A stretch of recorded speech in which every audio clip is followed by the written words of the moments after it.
It's time for Shawn and Maya in the morning. Quick pitch to Walter, looking for the record, cuts back, he's got it, he's out of it at 25 to the 26-yard line. Walter Payton becomes the National Football League all-time leading rusher. Jordan, open, Chicago with the lead. The Chicago Bulls have won their 6th NBA championship. Chicago has won the Stanley Cup. Palmero over the head of Jenks. Uribe charges, throws, out! And the White Sox have won the World Series. A little bouncer slowly toward Bryant. He will glove it, go to Rizzo. It's in time. And the Chicago Cubs win the World Series.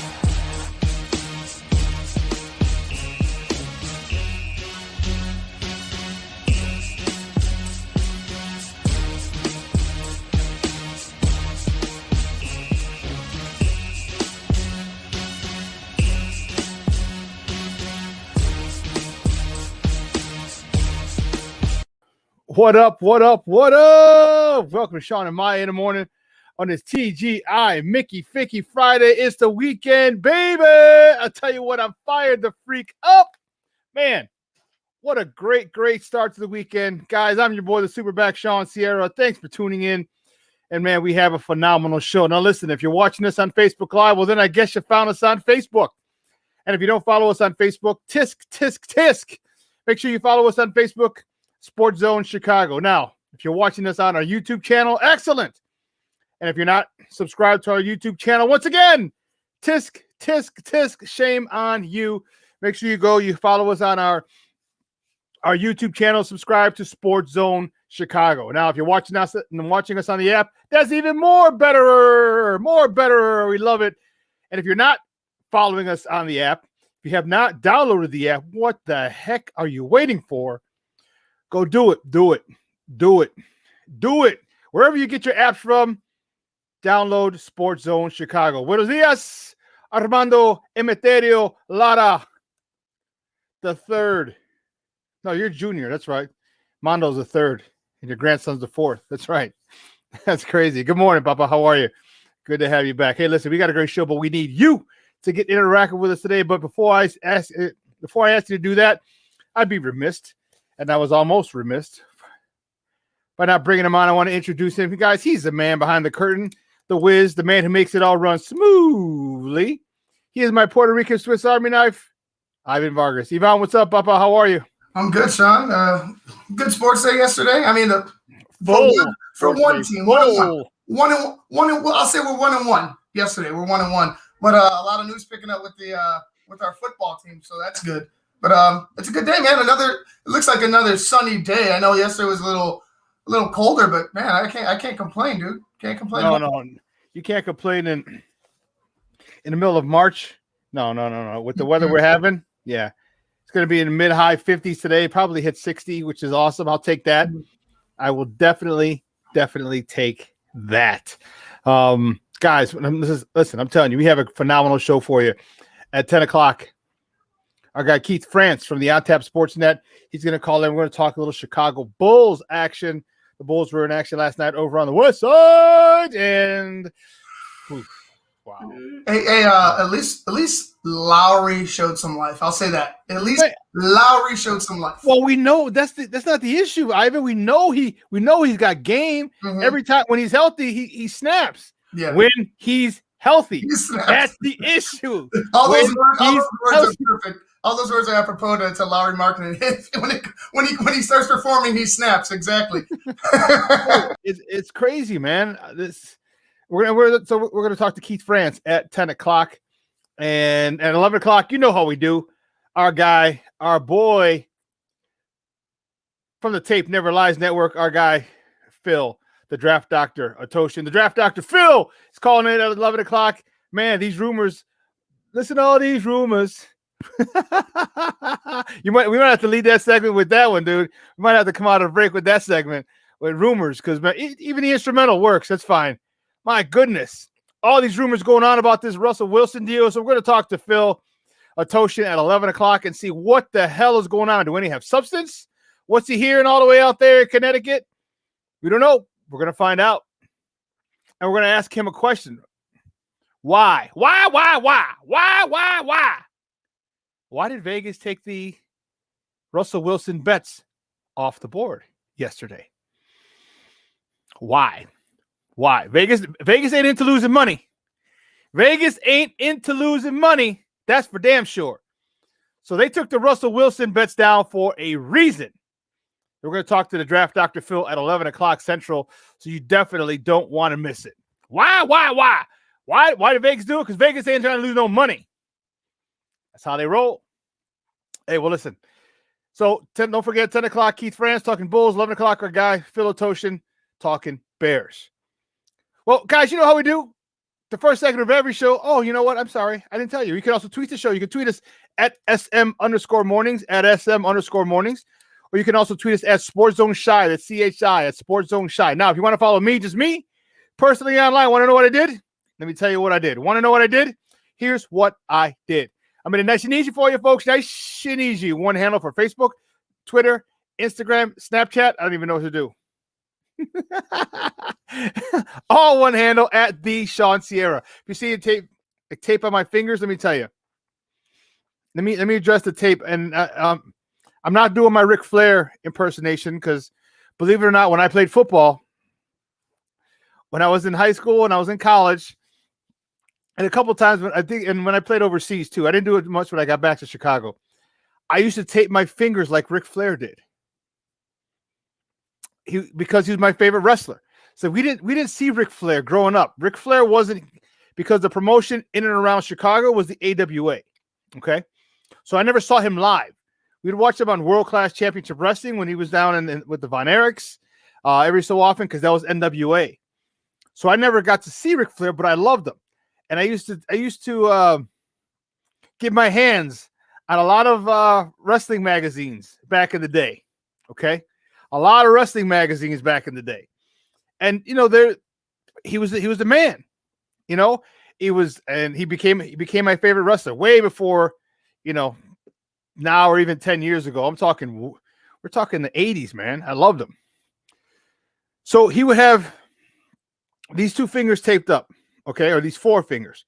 He'd have 2 and 1, and then have 2 and 2. And I don't remember if it was which pointer finger had the 2, if it was the left or right. But I would tape my fingers up like Ric Flair for football games. Don't call it stupid. You know why? Because who's that running back? Brad Muster. Brad Muster out of Stanford. Remember the Bears drafted him?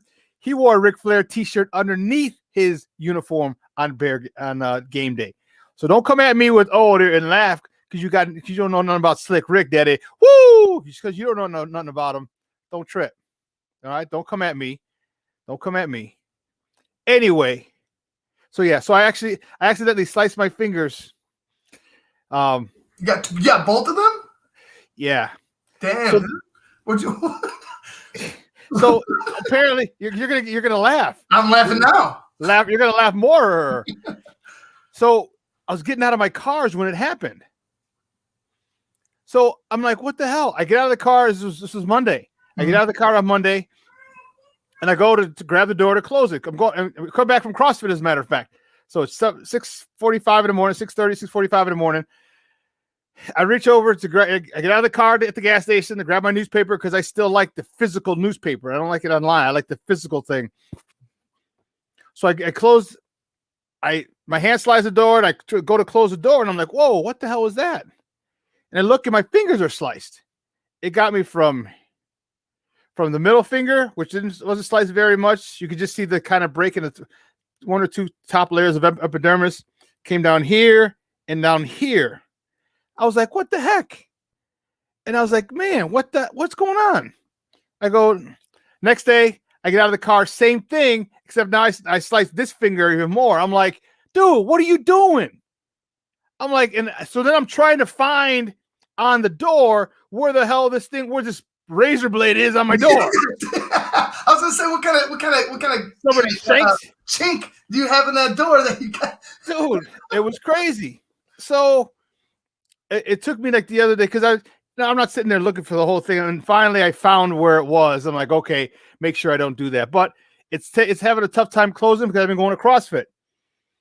You know, like this morning we went to CrossFit. So when I go to CrossFit, I have to tape my fingers. So I can't get any metal in there or any debris.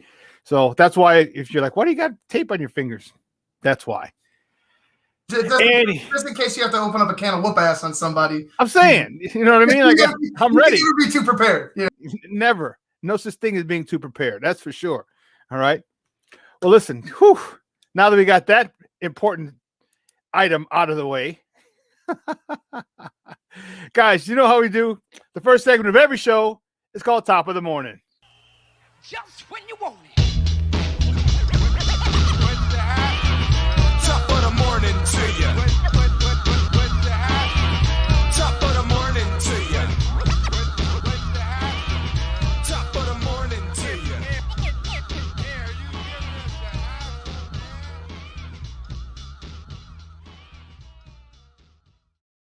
Man, top of the morning. These are the hot topics of the night before, or just the sports in general. And boy, oh boy, do we have some doozies. And with that, I bring in their guy. I'm sorry.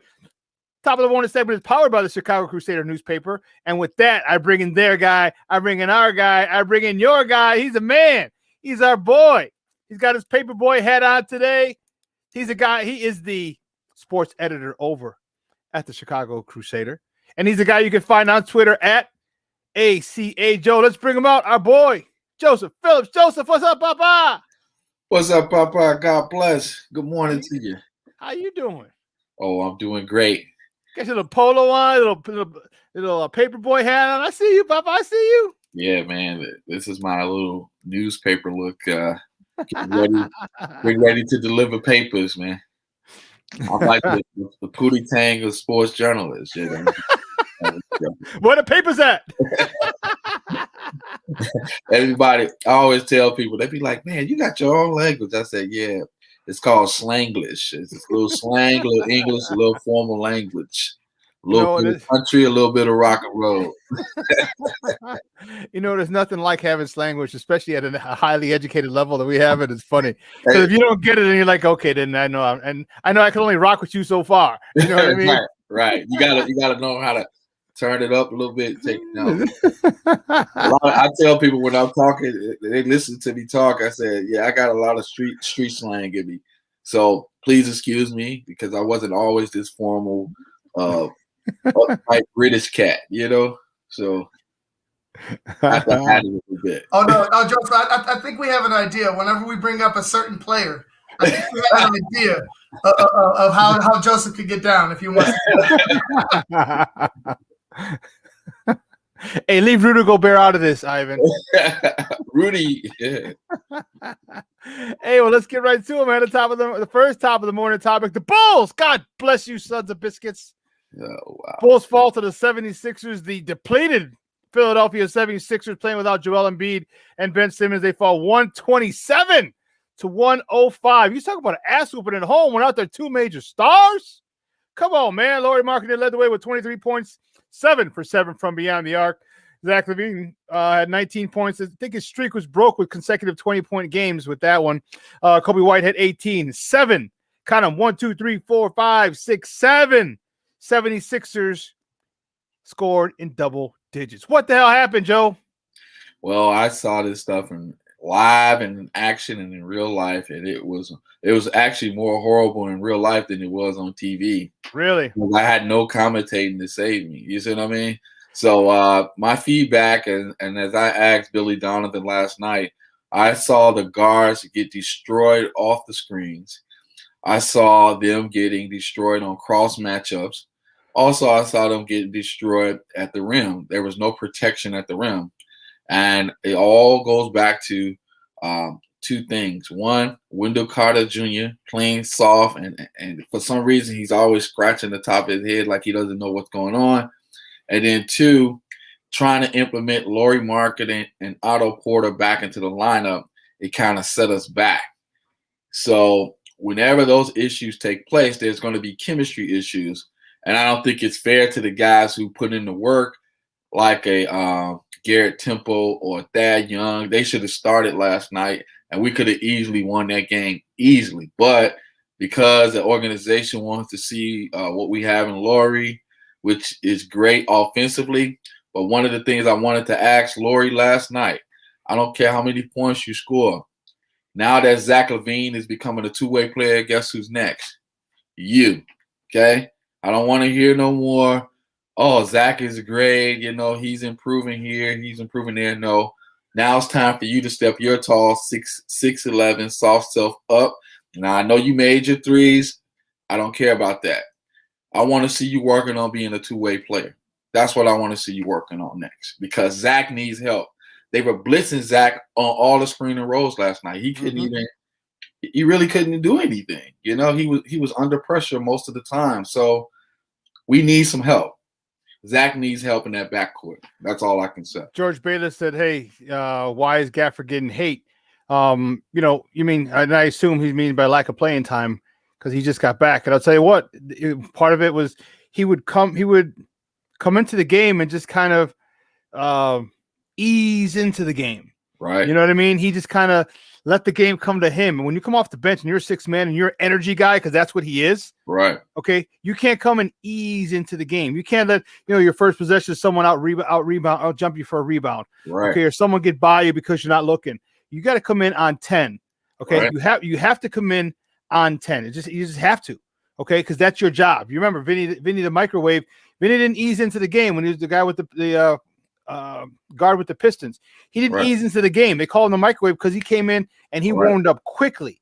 And so Daniel Gafford, there, you know, oftentimes he was just getting out hustled, outplayed, especially when he first came in. And you can't have that. If you're coming in on the second unit, which he was, if you're in a bench mob, there's a couple of things you got to do. We need him at a high level immediately because if we're down, we need to reverse that score. We need to get back up on top. If we're ahead, we need to extend that lead with that second unit. And Daniel Gafford was not giving us the energy that we needed, that we saw from him a lot last year that we really liked, but for whatever reason, it wasn't coming through. And that was the issue. So you saw what happened yesterday when his ass got in there. It was like 4 seconds in, he boom, dunked on somebody right off the bat. That's what we need out of Daniel Gafford. So that's why Daniel Gafford wasn't playing, George. And you know what? Scott, Billy the kid knows. He's like, okay, I got you. I got you. You don't want to play. You don't want to give me that intensity that coming off the bench. Your ass is going to stay on the bench. And when he finally got that time yesterday, telling you that first trip down the court, it was a boom. And then there you go, Daniel Gafford. Thank you very much. Welcome back to the NBA. Hey, Joseph, with what Shawn said about Daniel Gafford, why he was benched and everything like that, don't you feel like Wendell Carter Jr. is playing similarly?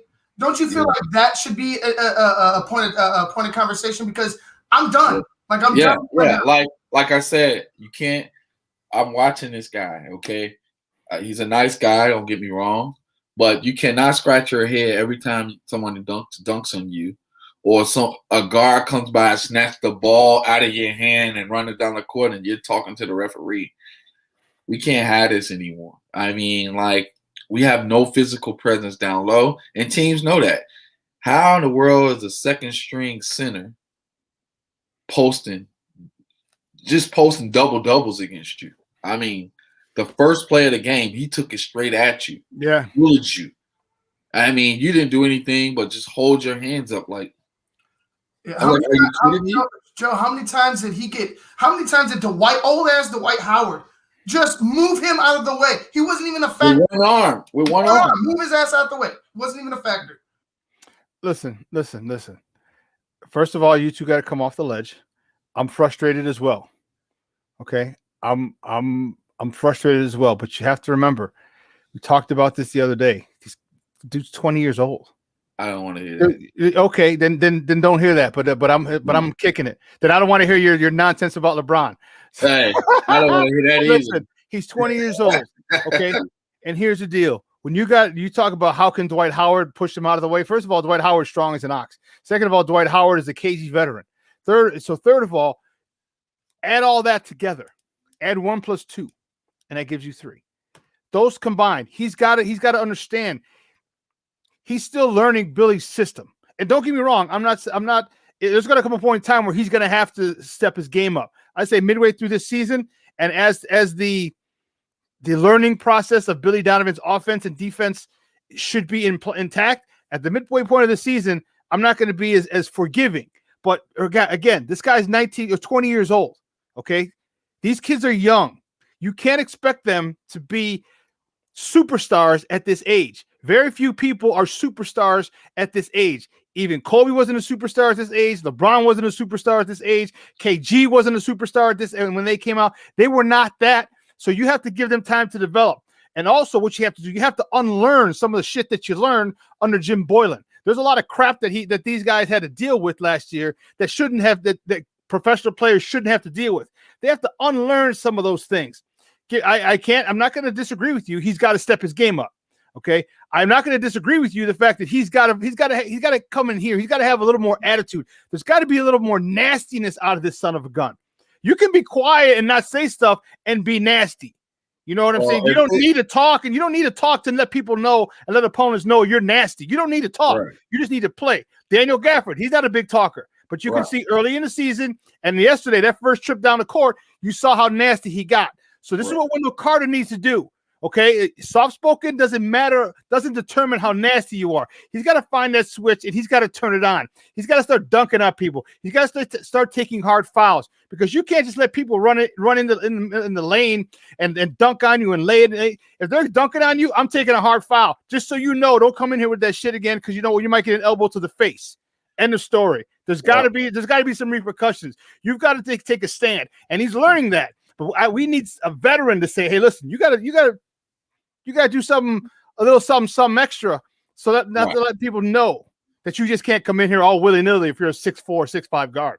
Right. I feel you, Shawn. But like I said, Wendell Carter Jr. is undersized, so he is. And they're asking him to do something that most guys can't do in the league. But the fact is that if you didn't want this job, you should have stayed at Duke. Okay. My whole thing is this: at the end of the day, this is the end of the project era for the Bulls, okay? This is about player development. And if you're not working on the things that they're telling you to work on in practice, and you get into the game and you continue to commit the same errors over and over again, guess what? You're sitting down, okay? Wendell Carter Jr. is on his way to the end of the bench. And he better be careful, because at the end of the day, it's going to be trade bait if he continues to do what he does, because he's not giving us anything. Now, he may go somewhere else and flourish.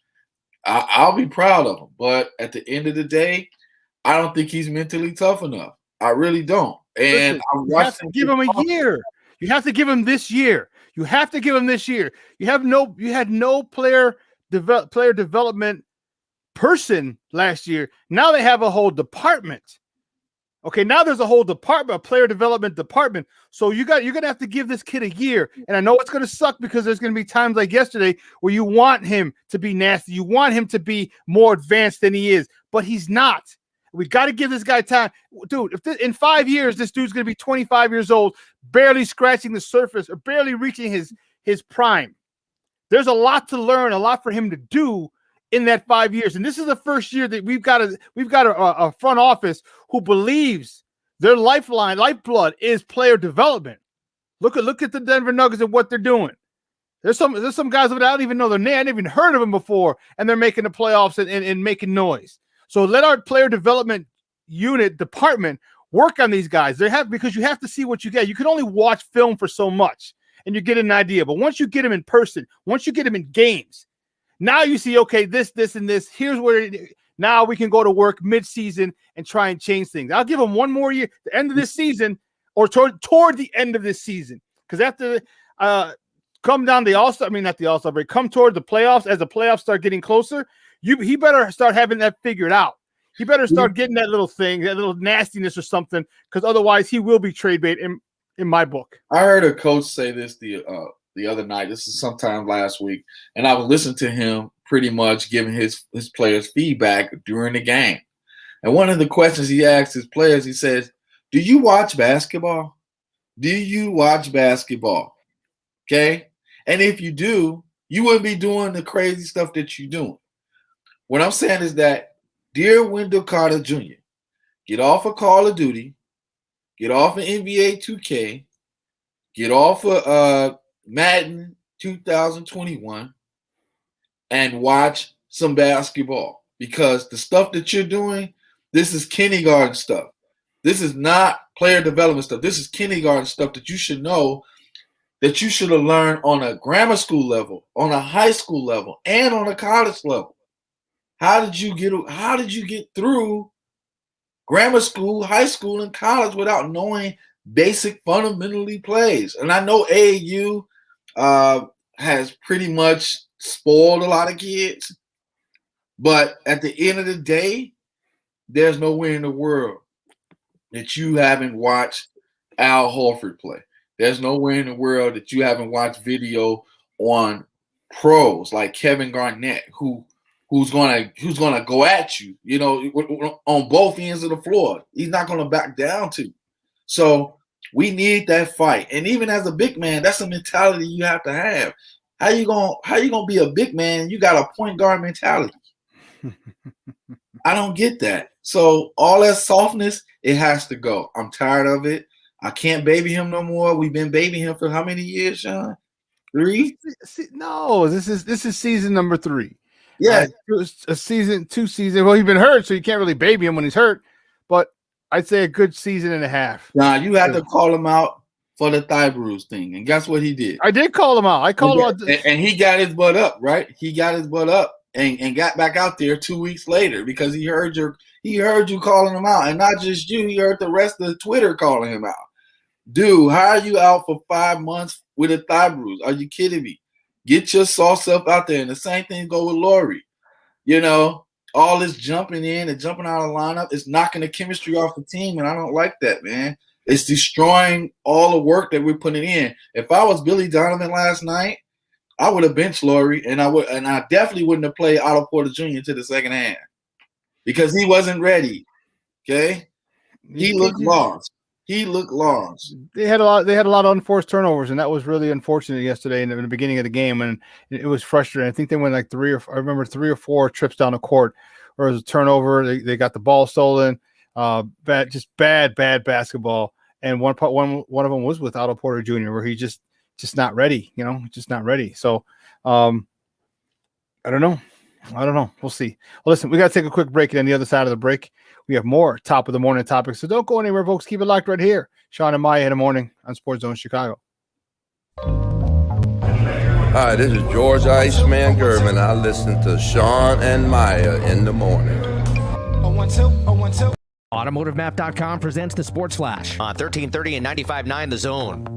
NBA last night, the Sixers beat the Bulls 127-105. Chicago drops to 16-19 with loss. 23 points from Lauri Markkanen, Zach LaVine with 19. The T-Wolves beat the Pelicans 135-105. Jalen Noel with 28 points. The Thunder with a 116-101 win over the Mavericks. NHL, the Blackhawks doubled up the Stars 4-2. Chicago scored 3 times in the second period. 4 different goal scorers in the win. Kevin Lankinen made 28 saves in net. Big Ten basketball quarterfinal matchup tonight for Illinois basketball. They're the number 2 seed. They'll battle 7 seed Rutgers, 5:30 Central tip. Spring training on Thursday. The Cubs with an 8-6 win over the Rockies. The Reds beat the White Sox 7-4. Chuck Sanders, that's the Sports Flash, 1330 95.9 The Zone.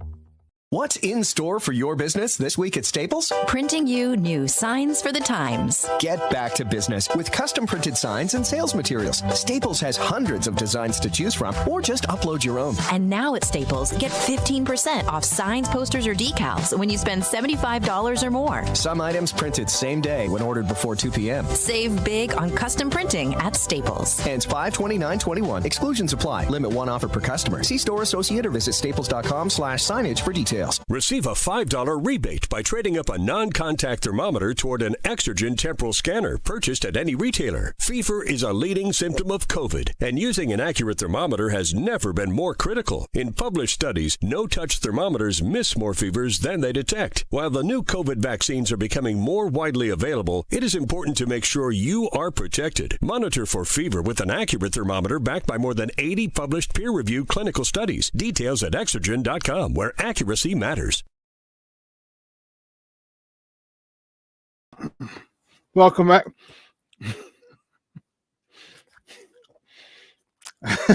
Welcome back. Shawn and Maya in the morning on SportsZone Chicago. We'll get it. We'll get it right. We'll get it right. I don't care if you got to play a promo for another 20 seconds. We'll get it right. Hey, listen, the next top of the morning topic, the Blackhawks, baby. The Blackhawks beat the Dallas Stars 4-2 yesterday down in Texas. And I'll tell you something. It's a good bounce back win because they were not supposed to have lost to the Stars last time, a couple of days ago. We're not supposed to have lost to them. But you know what? They rebounded yesterday. Kevin Lankinen stopped 28 of 30 shots. And let me tell you, on the goals, Kubalik is 10th. Soderberg is 5th. Duncan Keith is 1st of the season. And the Cat, Alex DeBrincat, got his 15th goal of the season. Wow, what a big win after being punch drunk. The last time they played against the Dallas Stars, it looked like the Blackhawks were trying to get over a hangover. And finally, last night they responded with a great game played by Kevin Lankinen and also from our young guys in Kubalik, Soderberg, along with the veteran in Keith and the Cat himself, DeBrincat. It was good to see. The Blackhawks need to. They're smack dab in the middle of the playoff race, and you want to see games like this. You want to see games where, Dallas has got 21 points.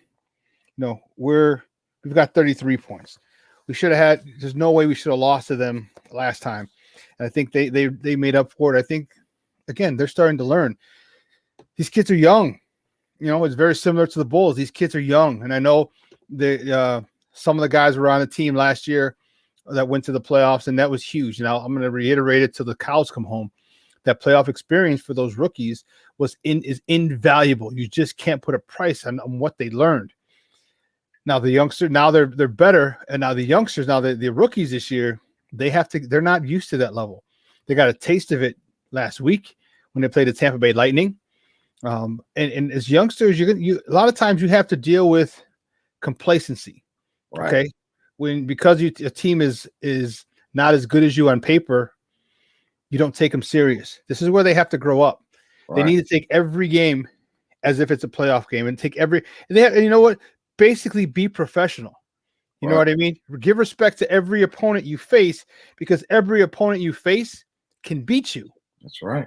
It doesn't matter. They can beat you. And you respect every opponent. You don't fear anybody. You just respect what they can do. And when you respect your opponents, you give your effort because you understand what your opponents can and can't do.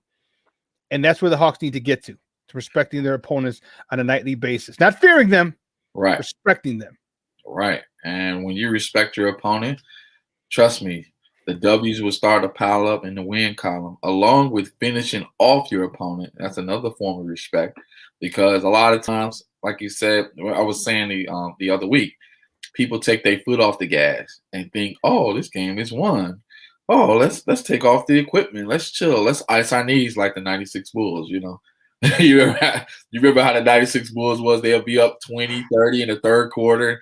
Mike, Dennis, and Scotty get the bags and put them on their knees because they know it was a done deal. Not only we destroyed them on the court, but we destroyed them in their minds also. They destroyed them in their mind before the court, dude. Before you got on the court, right? So that's where the Blackhawks have to get to. That's where the Bulls have to get to. That's where the White Sox have to get to. Because I think they're all growing together. They like that crew, that you grew up in first grade with, and then they move on to the 5th grade, then to the 8th grade, then you go into junior high with them. You see what I mean? So it's kind of like they all growing together.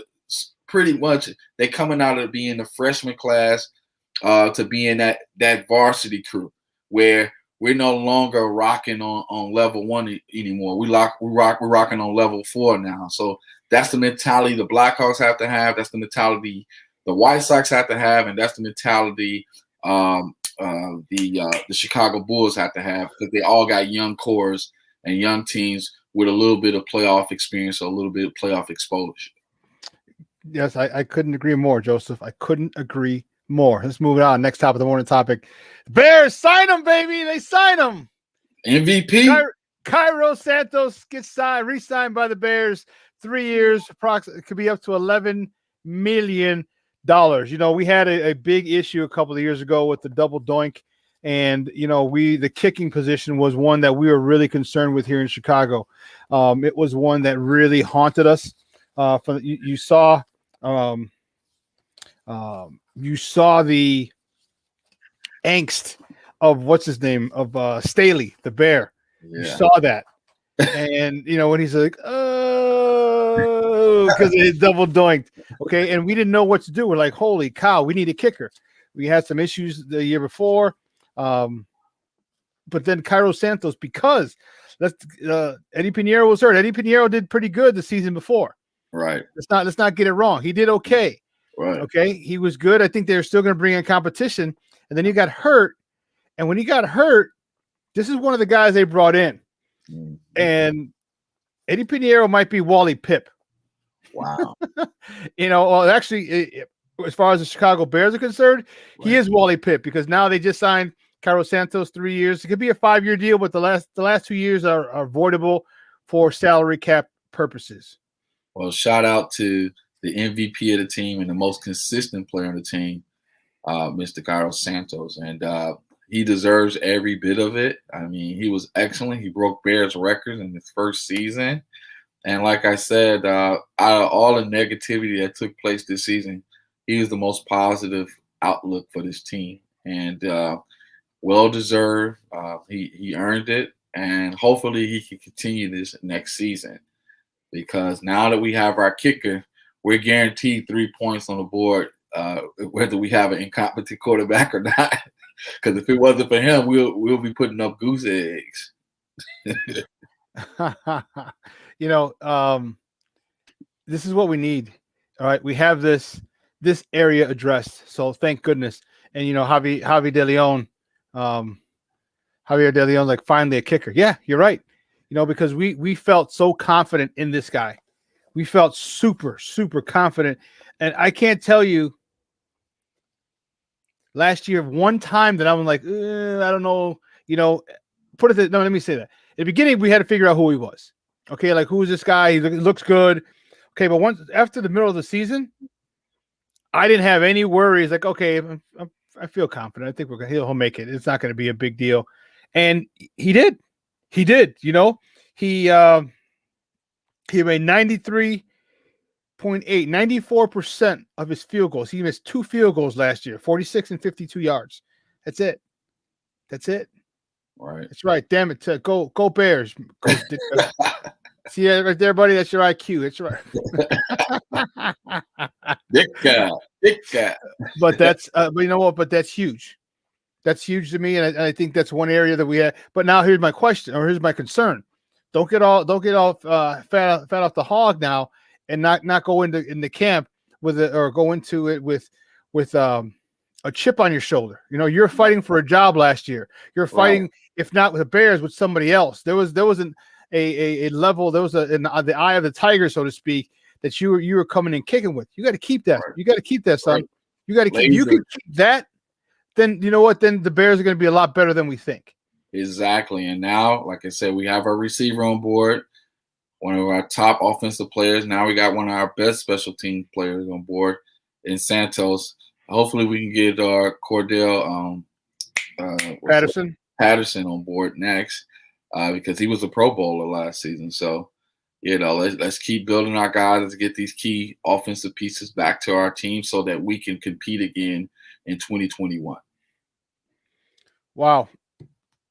We'll move on, but this literally just came across the board. Tom Brady and the Tampa Bay Buccaneers have agreed on an extension. Tom Brady signs an extension. This is from Nick Bromberg from Yahoo Sports that I'm reading it from. It says Tom Brady signs extension through 2022 season with Tampa Bay. So it's this year and next year. He signed a 2-year deal ahead of the 2020 season worth $50 million. The new extension means that Brady is signed through his age 45 seasons. Wow. So the deal likely lowers Brady's cap number for the 21 season and gives the Bucs more money to sign free agents. Brady's cap number for this season was set to be over $28 million. And he just set the cap at 182.5 yesterday or the other day.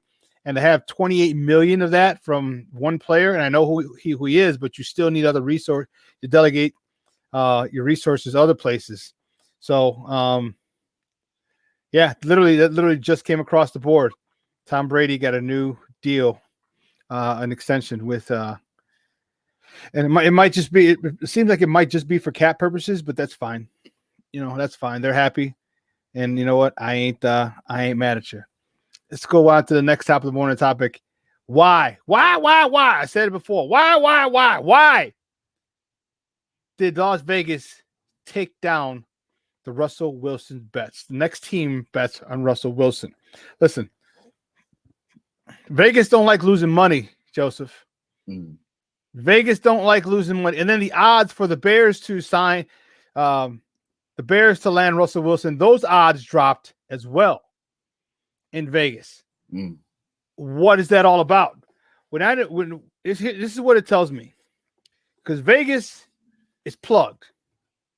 Okay, they're plugged, and for them to do that, they've done it a couple other times before, and it was right before a big trade happened. So whether it be they knew that the trade was going to happen, which I think it's all a conspiracy theory. I do. I just think Vegas knows and whatever. But this is a foreshadowing of hopefully what Bears fans think could be the end of the quarterback question mark that has lingered here since Jay Cutler. And don't you even say anything, Ivan, you son of a biscuit. There's my guy. Smoking Jay. Jay. So I tell you what, my only question is, what are you willing to mortgage? They're going to want Roquan Smith or Jalen Johnson, most likely Roquan Smith. Are you willing to do that? You want to give up 2 firsts and a Roquan? I don't know. Maybe you got to give a Nick Foles too, with so they can have a starting quarterback, or do they want Nick Foles?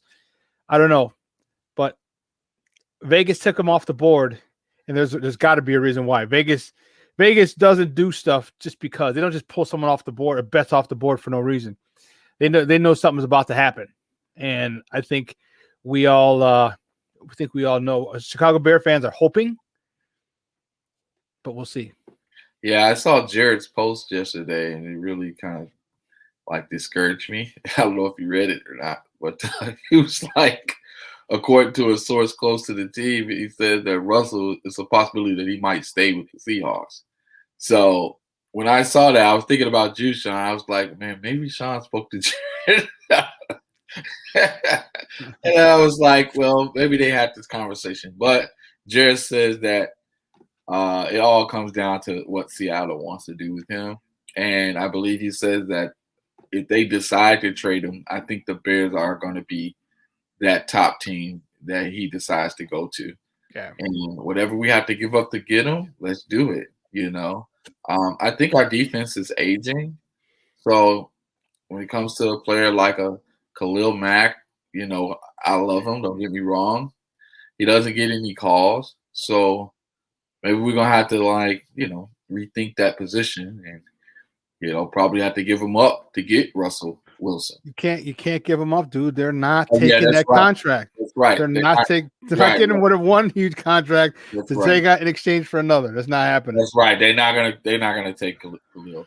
So who would you give up? I know Roquan. You keep saying Roquan, but he's the most attractive piece to a team in return because he's young and he's good. Him and Jalen Johnson. Those are 2 guys that they would probably want. I'm sure they don't want Eddie Jackson's contract, although I think it'd be a nice fit with him and Jamal Adams back there as a safety. Jamal Adams is in the box safety, and Eddie Jackson is a center fielder. That would be nice, but I don't know if they want to deal with his contract as well. I don't know. Yeah. I don't know. I don't know. I mean, that's about all. Has to go. I heard in one package Akeem Hicks. I don't know.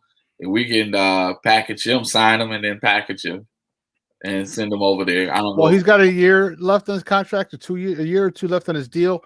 They just got rid of Carlos Dunlap, so they might have a little bit of room, salary cap room. But I don't know if they ask for someone on offense, like if they ask for David Montgomery, I'd hate to give him up, but I'd have to give him up. So we're not going to win a Super Bowl because of David Montgomery. David Montgomery is a workhorse. David Montgomery is a stud, but we're not going to win a Super Bowl because of David Montgomery. So we'd have to give him up. And plus running backs are a dime a dozen. You can go and you get one in the 3rd, 4th, 5th, 6th round okay, who could do the same things that David Montgomery's doing. David Montgomery, he's just more comfortable here. He's got to know the offense, and he hasn't had any major injuries, and he's just familiar with the way that this O-line blocks. Right. So, it's I don't want that to happen, but again, you have to look at all young talent that the Seahawks would want back. And if I'm the Bears, if I'm Ryan Pace, I'm like, look, I'm not giving you 2 number ones and current players. Right. You know what I'm saying? Like, this guy wants out. I'll give you 4 number ones. You can't. It's only 3 is a max. 3 is max? Okay. Yeah. So 3 number ones and 2. Can we do 2 second round picks? No, I'd give you 3 number ones. No, okay. I wouldn't even I'd give you 2 number ones. I'd give you a quarterback in return and Nick Foles, so you have a starting quarterback. It's frustrating, bro. It is. It is thinking about it because we should have never been in this situation in the first place. And I know that Nagy wasn't here when we drafted Trubisky, but he has a part to play in this too. Like as far as just developing him, and along with Ryan Pace, who he continues to duck the media. He's pretty quiet, and he shouldn't have never let it build up to this point. It's been close to 3 years, So at the end of the day, like we said, hey, you have to bring home a quarterback, not just any quarterback. Don't come home with some bummy looking dude. It's just like, if you have a daughter, you be like, hey, don't bring in no crazy dude. Don't bring home no crazy dude because daddy not going to approve of it, and that's how Bears fans feel like right now. Like if he can't take care of you, if he can't provide for you, he can't protect you, and he can't respect you, don't bring him home. And that's how I look at this Bears quarterback situation. Please don't bring home no low down, low life quarterback that we don't need. We need a proven commodity, nothing else, nothing less. Bottom line, period. Yeah, and that's what you're paying for. You're paying for a legitimate quarterback, not potential. You're paying on what he's done. Man, I don't. 3 number ones, it still hurts. I don't know. Yeah, we screwed, bro. That's what it is. We're screwed, and it's hard for Bears fans to fathom that, and it's hard for us to process that. But we are. Either way it go, we're screwed. Okay. If we don't get the quarterback, we're screwed. Okay? If we do get the quarterback, we're going to create more holes, and we're screwed. So it's a catch-22. You see what it is? And this is exactly why I would have loved to have been on that press conference, that presser, the end of the year presser, and say, why do you think that Ryan Pace is the dude when he showed he hasn't been the dude to this point in the quarterback evaluation system? Why? This shows right now, the fact that we're fucked over like we are shows exactly why Ryan Pace needs to be gone. You're giving him a chance to make up for blowing not 1, but 2 quarterbacks. I said it before. He had a 67% chance of getting that right. 67% chance, and he blew it. He takes the wrong one. Come on, dude. But we're going to give him another shot to go after the guy he should have had 4 years ago. It's not like the hustle. It's not like the hustle P game that they do on the red line train when you know how the little guys they take the top out with the P under it, and they say they pull out this knot of money and they be like pick which one and you get $100. It was like the picks was right in front of Ryan Pace. All you had to do was just go with either Watson or Patrick Mahomes, but no. He tried to be a genius. He tried to be the smartest man in the room.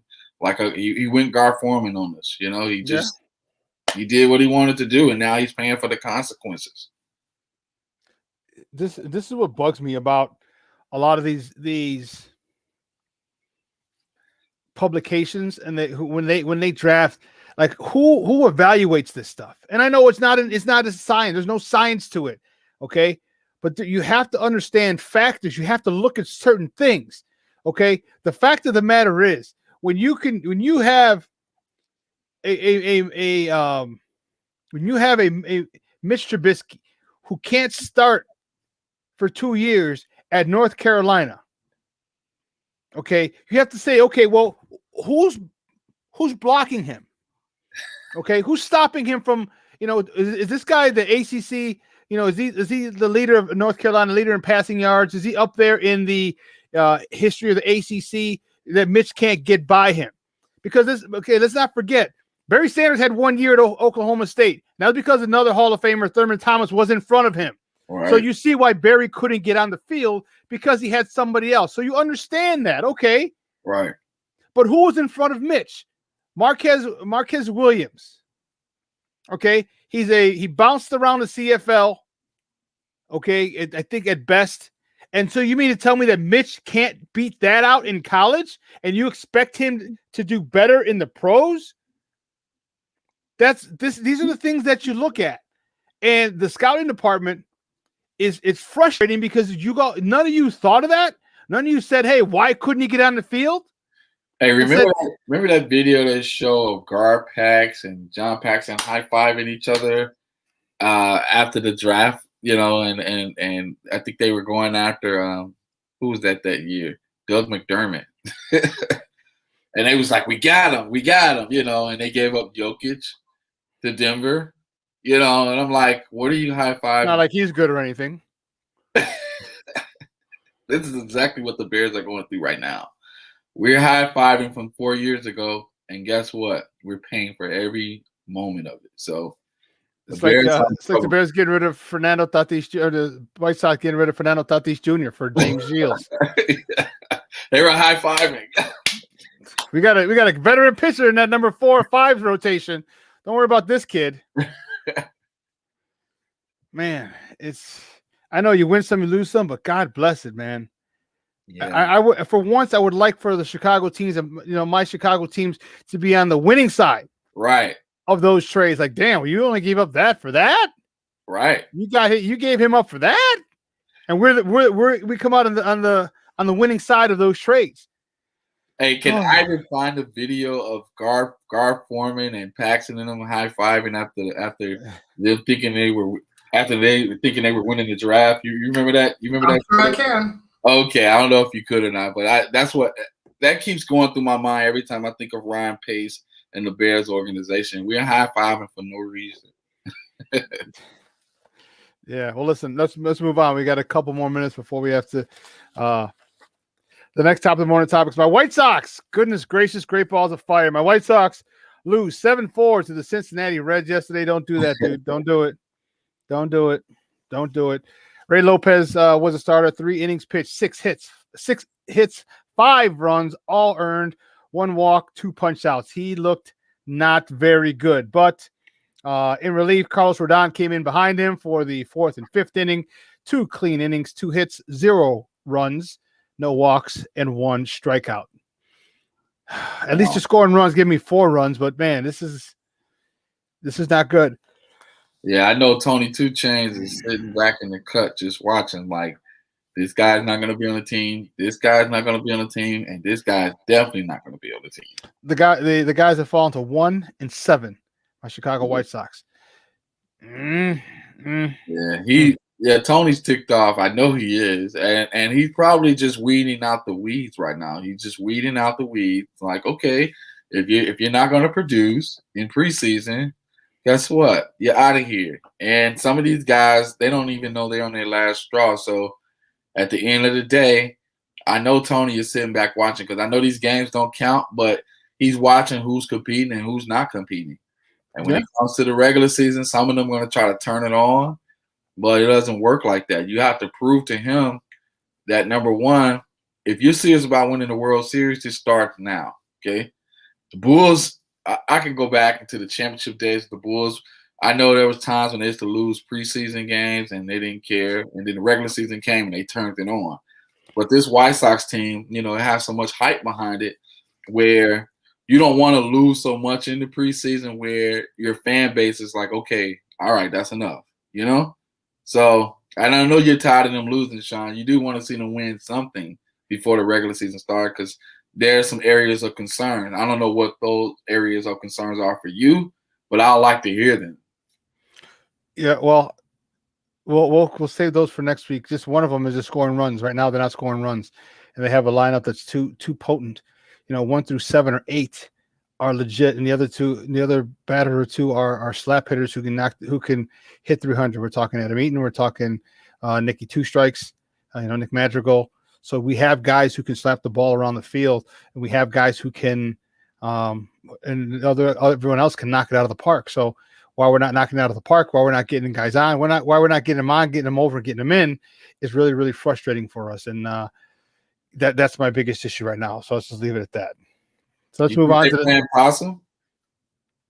I think Tony La Russa is also giving a lot of guys looks. Okay, I think he's giving a lot of guys looks. I don't know if they're playing possum, but I think he's giving guys looks. Seeing what he has. If they're going to send him back to, send him to triple, send him back to double, send him to high A, send him to low A. Where they want to send them, but they just need to step it up. Well, listen, boss, we got to take a break, and listen. You have a good weekend. Any big plans this weekend for you and the family? Oh yeah, man. We're gonna do a little staycation in the city. Mm-hmm. Probably hit downtown Chicago. Hang out a little bit, and then I'll be finishing up my 3 stories this week. Probably be on the Bulls and Heat. Then I got the Kenwood doubleheader tomorrow, and last but not least, the Fighting Illini and the Big Ten tournament. I think they play today. Mm-hmm. Rutgers. Yeah, they can get to win that championship game. And here's the thing. And real quick before we let you go, I understand Illinois fans, but I don't understand their head coach. This was voted on by the Big Ten. That the team with the best percentage at the end of the regular season would be the Big Ten champion. And even though Illinois beat Michigan had a couple games, canceled due to COVID. So it was like a 3/100ths of a point or 3/1000ths of a point, I think it was, that they were better than. Right. And if this is what you voted on, then you have to. Then Brent Underwood has nothing to say. Shut the hell up. This is what the coaches voted on. Okay, and it just came back to bite you in the ass. Now, if this was something that was decreed down from the Big Ten, like this is how we're going to do it, then you have an argument. But you know what? The truth be told, there could have been a situation saying if it's less than 2/1000ths of a point or 5/1000ths of a point, then they'll be co-champs.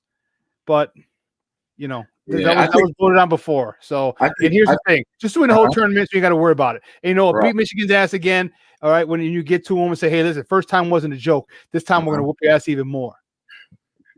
Yeah, the last thing I want to say, I think Underwood is just upset at Juwan Howard making a strategic move to duck them a week before they played them. And here we go. What he's upset about. He's not upset about the percentage point. He know that Juwan saved the season when he did that because Illinois had a game plan to not only beat them at their home floor, but they were going to beat them on the road also. So, but they didn't get the opportunity because, like I said, he used the COVID excuse to cancel the game. But that's another story. I don't buy that, Joe. But anyway, you have a good weekend, Papa. We'll talk to you on Monday. All right, brother. Peace out. God bless. All right. Hey, guys, we got to take a quick break. On the other side of the break, we're going to join our guy. Our guy's going to join us. He's going to sit in with me for the next hour. He's from That Davis Show. He's now on he's newly the new one of the co-hosts on the NBC Sports Chicago Under Center podcast, talking Bears football. And that's Kenneth Davis. That's the man, the myth, the legend. He's all over Facebook now. Here's what Kenneth Davis said. Like, oh, big time. Oh, you big time? You think you're big time, Kenneth? Kenneth David coming up. And then we're going to talk to our guy, Keith France. We told you 10 o'clock. We're going to talk some Bulls. So don't go anywhere, folks. More great sports conversation on the other side of the break. So keep it locked right here. Shawn and Maya in the morning on SportsZone Chicago. Take off the glasses, please.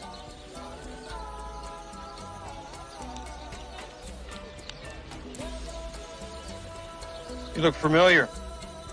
You got a record? Yes, sir, he's got a record. He's got a great record. The Black Rooster, 13 KOs. Paco Aguilar, El Gallo Negro. He's got a great right uppercut. AutomotiveMap.com presents the Sports Flash on 1330 and 95.9 The Zone.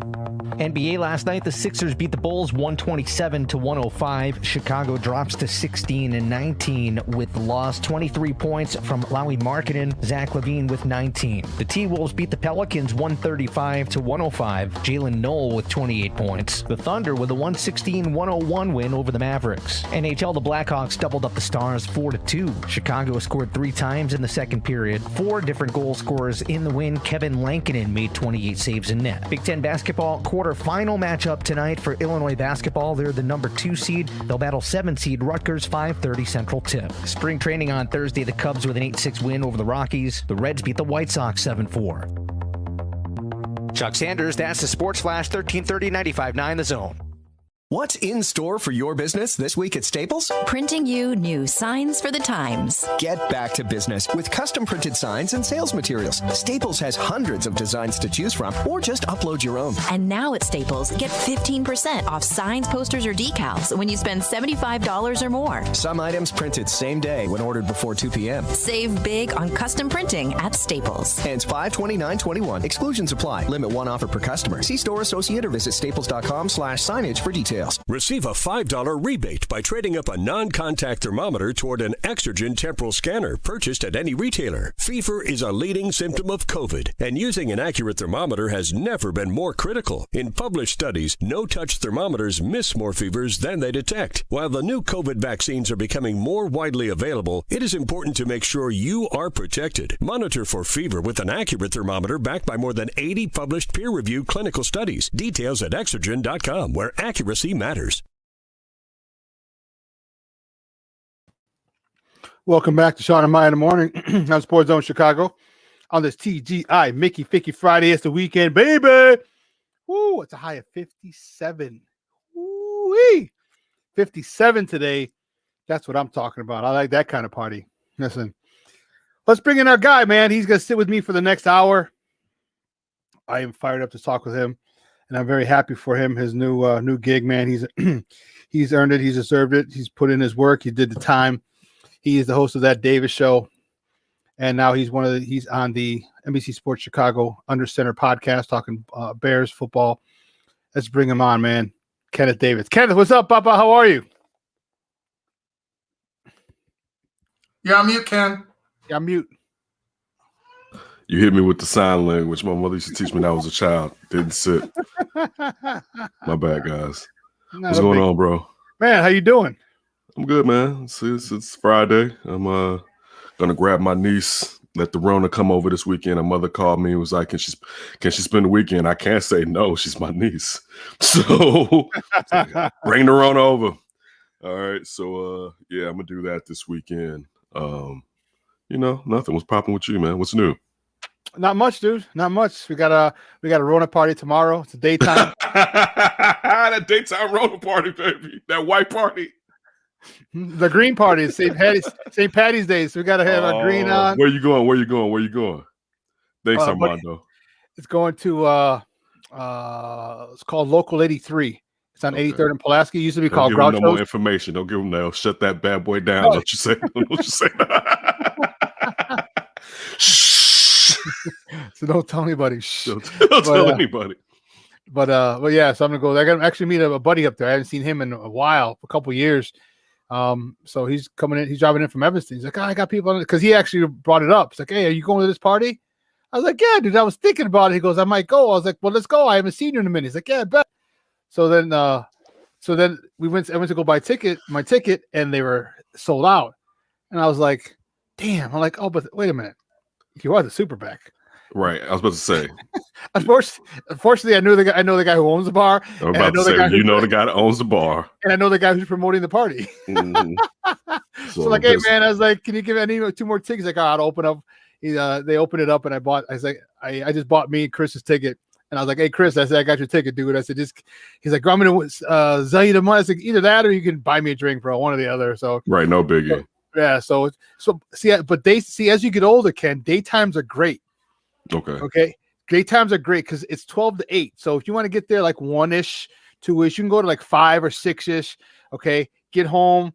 Okay, you might knock out for the whole night depending on how crazy your week was. Yeah. But you still get to bed early. Okay. If you want. You know what I mean? You don't get to bed like 4 or 5 o'clock. Like, oh, then the whole Then next you gotta day get shot. up. Yeah. Next day shot. You know what I mean? So it'll be good. And a lot of people I haven't seen in a minute are going to be there. So as soon as I get this shot, Sean, I'll be ready to link up with you. All right. Well, listen, you and I will talk a little more at the bottom of the hour. I want to bring in our next guest, man. We're going to talk a little Bulls. That was a rough one yesterday on the West Side, man. Without Joel Embiid, without Ben Simmons, they still spanked that ass like that. Man, this guy works for the On Tap Sports Net. He covers the Bulls. He's the co-host of the Bulls On Tap podcast. You can find him on Twitter at Bulls Scripted. Let's welcome our boy Keith France. Keith, what's up, Papa? How are you? I'm doing all right, man. It's been a while since I've been on. Now I can actually see your face. It used to just be us talking on the phone. Yeah. It's been that long, huh, Keith? Yeah, it's been a minute. Then you know what? My mistake. It won't happen again. I guarantee it. Guarantee it. We'll keep good. And hopefully next time we get to talk about a win instead of an ass kicking to a shorthanded Philly team. Dude, that was so frustrating. You know, look at here's the one thing I did like. You know what? But we knew this. We know Lauri Markkanen's the man. We know Lauri Markkanen is a stud when he plays. That's just the operative phrase. When he plays, because he led the team yesterday with 23 and 7 for 7 from behind the arc, but he hasn't been consistent playing. Dude, what he cut his toenails too far one time, so he was out for 4 weeks. He hurt his elbow another time. You know, it's just too many little ticky-tack injuries with Lauri Markkanen, and that's frustrating because when he plays, I think the dude is a monster and could be a star. Maybe even get to that superstar status, but let's get to the star first. And you know what? And he hasn't been healthy enough to even get to that star status. No, I mean, his injuries have been his biggest issue. The only player we've seen less than Lauri is Wendell Carter Jr., and they don't seem to play very well together. And that's really sad because the concept behind drafting Wendell Carter Jr. 7th overall was he's going to protect this guy's flaws. At that point in time, Zach hadn't emerged. He had just gotten that contract extension, had only played about 25 games as a Chicago Bull. Lauri was the dude for us. When we drafted Wendell, the whole thing was, hey, this guy's going to protect all of his flaws. And it hasn't played out that way. Lauri went 7 for 7 from 3-point last night, and you wouldn't have known it because we were never in the game outside of maybe the middle of that game, towards the end of the second, early into the third, when him and Kobe were going off. And then it just got out of hand. I don't really know what we got killed in the paint. And then the turnovers. First quarter, we had 7 turnovers out the gate. I don't know how you really overcome that. Yeah, there was Go ahead, Ken. Let me ask you this, because just going on what you just said, Wendell was drafted to protect Lauri. Both of them have basically been underwhelming, particularly due to injury. What's the future? I was a huge Lauri guy. I have to admit, I'm no longer that guy. I don't see Lauri becoming a star. I don't think he has it in him. He has the potential. Let me say that. He has the skill set to be a star in the NBA, but I don't see that. And Wendell, I've always felt Wendell got an extra pass. I think he's a good young man, but I feel like people always give him a pass because he's a good young man, and we've known he's been injury prone. If you had on the GM hat moving forward with Lauri going to be a restricted free agent, and you're going to have to sign Wendell in another year, what do you do in the future for the Bulls? See, earlier in the season when Lauri was healthy and Lonzo Ball was struggling, and you had Rich Paul coming out in the media and saying, hey, Pelicans are looking to move my guy. If he has a choice, he'd rather go to Chicago. That was a deal that made sense for both teams. Both Lonzo and Lauri are going to be restricted free agents, probably going to get inflated offers in an offseason where the free agent market's kind of dry. So a young, promising talent that you think you can turn around in Alonzo or Lauri for certain teams is going to be the key targets come this offseason. So that swap made sense for both teams. And then Lauri got hurt. Lonzo started playing a lot better. And now you really don't have the equal value there where you can still make that swap. So Zach and Lauri's fit is horrible. Unless you got two-way players surrounding them at every other spot on the floor, Zach and Lauri just are too offensive heavy with the same defensive flaws. So I think you almost have to try to get something for Lauri. I don't think you can get anything for Wendell. The center position in this league is just so undervalued that you can find a guy like Wendell in the second round of most drafts, so you're not going to give much up for him. So on the Wendell front, they're almost stuck. The Lowry front, are you comfortable paying him? Can you flip him later for more than a late first? Because that's probably what you're looking at. I don't know. They're almost stuck with both the guys not having enough value to justify moving them. Guys, we're joined by Keith France from the OnTap Sportsnet, talking a little Chicago Bulls basketball right here on Shawn and Maya on SportsZone Chicago. Do you think that this can happen toward the trade deadline with Lowry? Because especially if Lowry can stay healthy. If Lowry can stay healthy, he's going to give us 15 to 20, okay, on a nightly basis. He'll give us 15 to 20, which will raise his value, his trade value. You think there could be a team out there who needs a stretch four big guy like him who can literally do everything? He's got this a phenomenal skill set for somebody, 7 feet. You think that he could be a missing piece that some team would like to add that wants to make a deep run in the playoffs toward the deadline? Definitely. The trade deadline is March 25th, so we're under 2 weeks. The Bulls have another 4 games in the next 6 days here, so he does get an opportunity to kind of showcase that he's healthy. Obviously, his shoulder's feeling great. He went 7 for 7 from deep last night. On the season, read an interesting stat this morning. Obviously, I believe he's only played in 15 or 16 games, but for volume 3-point shooters, Lauri Markkanen's actually leading the league right now with like 7 attempts and 44% from 3-point land. Obviously, that looks really good after a night where you shoot 7 for 7. But that being the case, he could definitely help a team. But that's the conundrum for the Bulls is the teams that are going to be willing to pay for him are contenders. You're going to get a late 20s pick. Who are you going to draft in the late 20s that has the potential of Lauri Markkanen? And obviously, AK found Jokic in the 40s. So maybe you're comfortable with an extra shot to take in the draft. But that's a tough sell for me. But so is paying Lauri Markkanen $20 million a year come the offseason.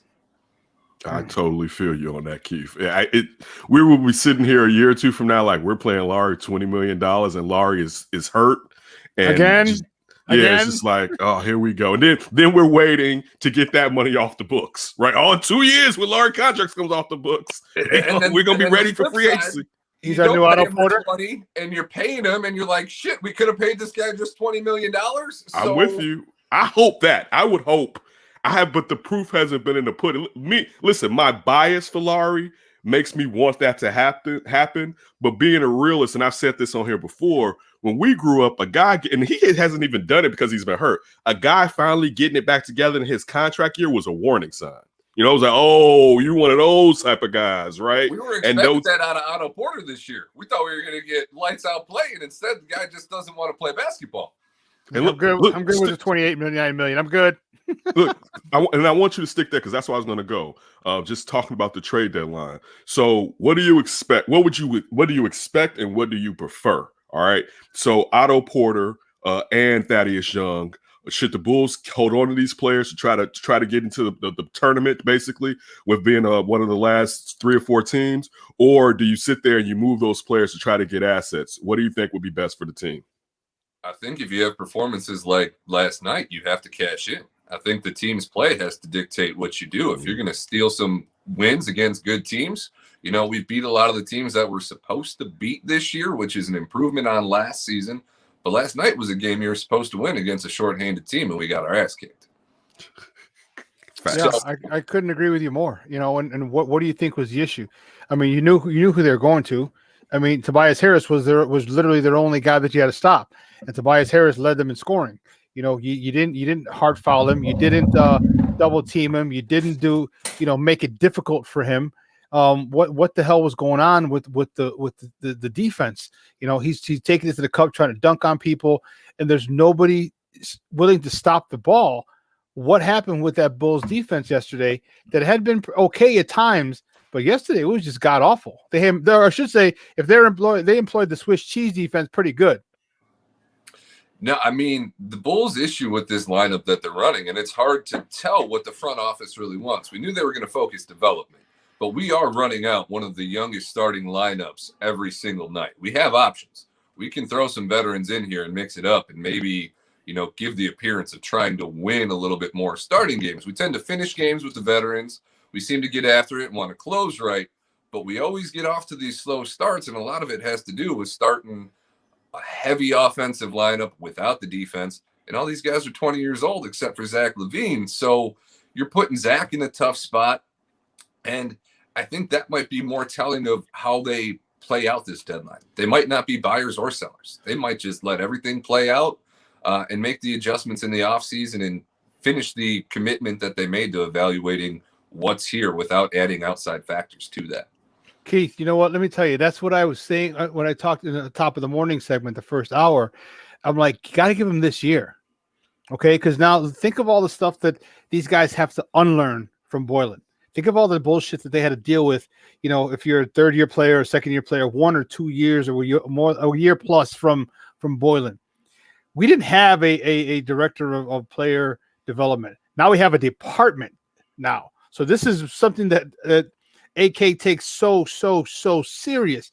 So for me, I'm like, okay, here's what I'll do. If they stand pat, because I doubt we're going to be able to get that Lonzo Ball deal. I would have liked him, but that's another story. So if they stand pat, at least in another month or two, now Billy Donovan says, okay, I know what I have in Lowry, I know what I have in Wendell, I know what I have in everybody, I know what I have. Here's where we need to work on them. Give this development, this Department of Development, a chance to develop, because you just said something that's so key. These guys are 20 years old. Lowry Markkanen might be 21. Is this his third year? He might 21. Kobe White's 20-ish. Wendell Carter Jr. 20-ish, 21-ish.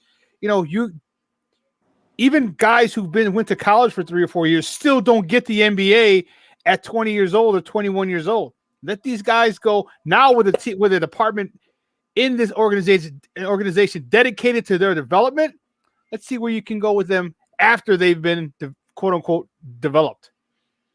Well, no, I mean, Billy Donovan has to be the one thing that stands out this season. Whether we're struggling right now or we have these stretches where we're struggling, Billy Donovan's presence for this team is amazing. I still wake up confused why Billy decided to come here.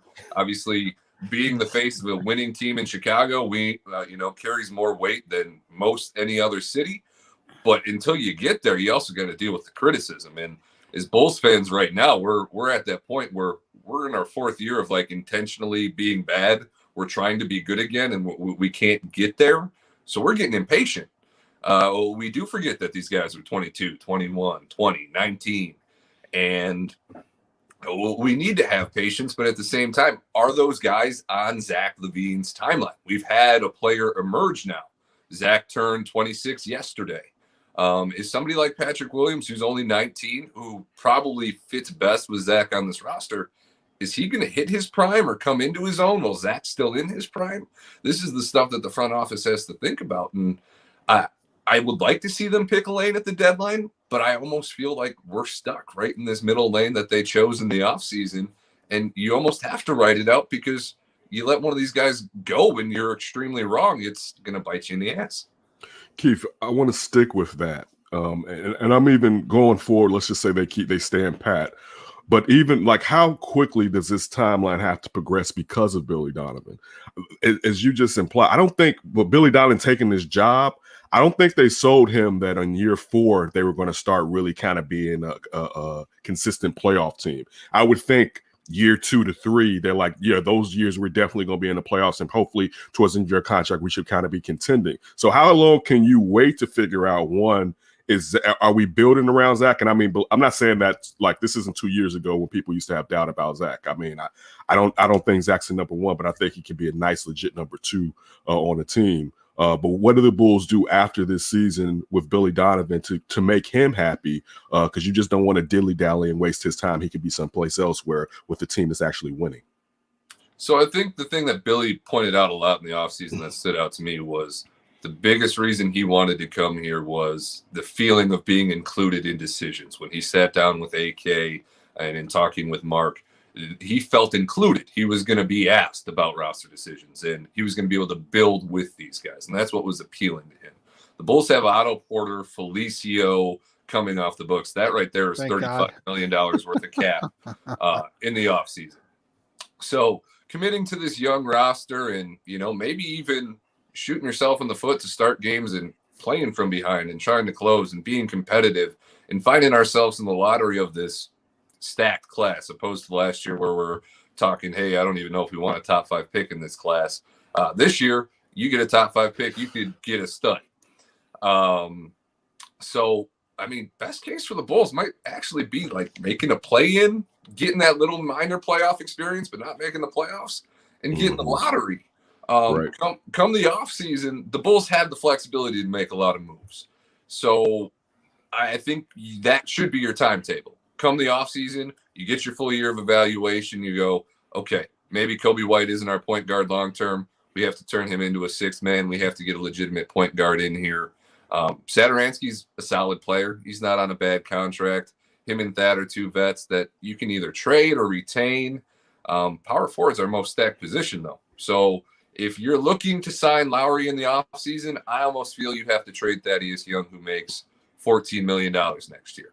If you can get a first-round pick for Thad and you get an extra $14 million that makes you more comfortable paying Lowry in the offseason, you might have to explore that.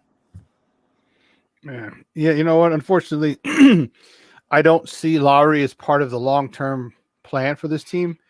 And that really bothers me because I really like Lowry. I really like his skill set. But for me, his injury history is just far too much, especially with, and you know what? And we'll see. Because now if he can play the rest of the season, so then now you got to wonder, okay, because it can't, maybe it's because let's not forget that the training staff for the Bulls has always been under fire. Has always been under question. So now that they have a new everything, is this training staff, are they going to be able to keep him healthy? If he does and he performs at a high level, well, should he be considered retain, or should they consider retaining him because you know what you can get from this guy? So there's a lot of questions that Donovan and AK are going to have to answer for them, not for us, but for themselves, and move forward. But unfortunately, I just don't see Lowry here. I want to, and I hope I'm wrong. I just don't see him here for the long term. Your thoughts? The one added thing there I think we should consider is the Bulls front office will know in the first 3 seasons when Lowry was sitting because he was hurt and when he was sitting because they were trying to progressively lose games. So some of those first seasons, those games you might be able to chalk up to, hey, we were being overly cautious. We had a different agenda in mind. Now, this season, you do have to be careful because, as Kenneth pointed out, you can fall into that trap. This guy finishes the season great. It's his first season shooting over 40%. You could pay him Davis Bertans money, and he comes in the gym and he's Davis Bertans next year. So that is the trap you have to worry about, but you also have to wonder, are teams in free agencies, a restricted free agent, the Bulls have the right to match any offer like they did Zach LaVine a couple of years ago. Mm-hmm. Are teams going to be hesitant to offer Lowry the kind of money he thought he was going to see this offseason? Maybe that plays into the Bulls' hands and they get a more team-friendly deal that makes it easier to hold on to him. Definitely. Listen, you brought up the draft and the studs.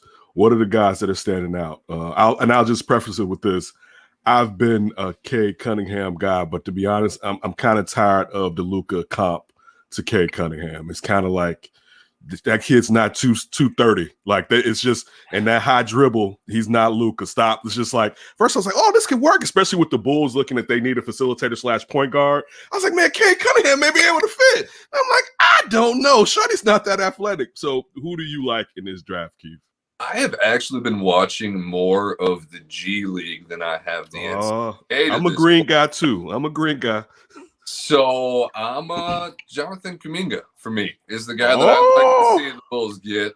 He's if I could pick one guy, I think he's the best fit for me. And as much as I love taking the highest upside guy, which Cade may be, I think fit is important when taking a player because if you don't give them the opportunity in the right situation to grow into the player they can be, you're doing yourself and them a disservice. How many years do you think it takes for Kuminga? That's the knock on him. It may take him a little bit to finally figure out offensively the type of player he's going to be.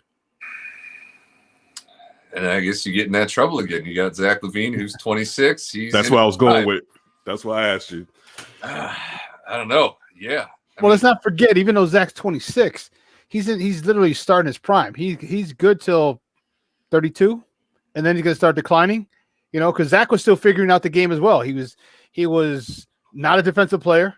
He Still tore not. up his knee. Just better. But he's a better defensive player. And I think in where he's at now is light years of light years away from where he started. And he's realizing he can affect it on both ends of the court.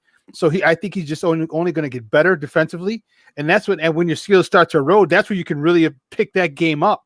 So I'm not worried about Zach's window, because I think it's open. His prime right now is 26 to 32. Especially when other guys start developing and taking pressure off him. I think that's fine. So I think we got a good 5 years of Zach. And at that point, Kobe should be in his third or fourth or fifth year. He should be able to, Patrick Williams should be in his third, fourth, or fifth year. He should be able to be a much bigger contributor to take a lot of pressure off of Zach. So I'm not really worried about Zach's window, but and even if you bring, another guy, who's the guy you said? I forgot. Kuminga. You bring him in, give him a year or two. I mean, Zach's 28, 29, and now you're starting to creep there, but he's smack dab in his prime, and you got guys who are really, I think, playing at a high level around him. Well, I guess the better answer, Kenneth's original question. I guess I wouldn't worry about Kuminga's offensive upside right away. He looks like he's going to be a two-way player, that defensive fit at that 2-3 wing position where we just have no perimeter defense right now is kind of where I think his niche on the team would be immediately. Maybe if you got him and Pat 3-4, and then you get a legitimate center, then you finally got a defense that can cover for Zach's, deficiencies on the defensive end there. And then maybe you're cooking with something nice. But we got to be in the lottery for that. And for that, we might have to be sellers, because the East is pretty bad.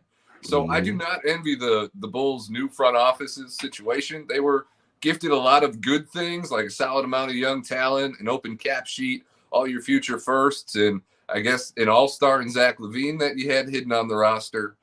But they got a lot of tough choices. And picking the lane that they want to go, whether that's push heavy for the playoffs this year or try to sneak into the lottery one last time, is not going to be an easy choice to make. I go Lotto. Lotto? I go Lotto. Well, we're going to see. Hey, Keith, great stuff, buddy. We appreciate it. Do me a favor, though. Let everyone know where they can find you and your work online.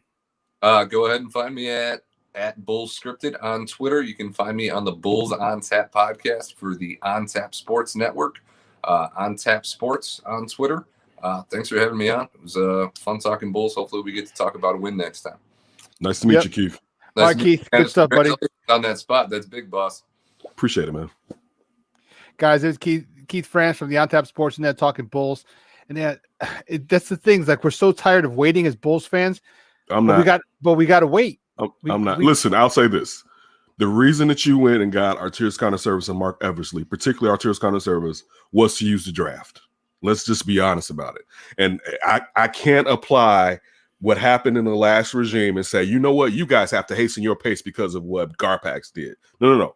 I want you guys to fully use your talent to benefit this organization. That's what I want you to do. So if it takes 3 years to really get it going, because you have the key players there, where now you can be like, you know what, we have a core, because we still look at our core as the guys that are on the roster, which that just may not be it. You got some guys that can play, but they may not be cornerstone cats that you have on here. So that's like, I want to be patient.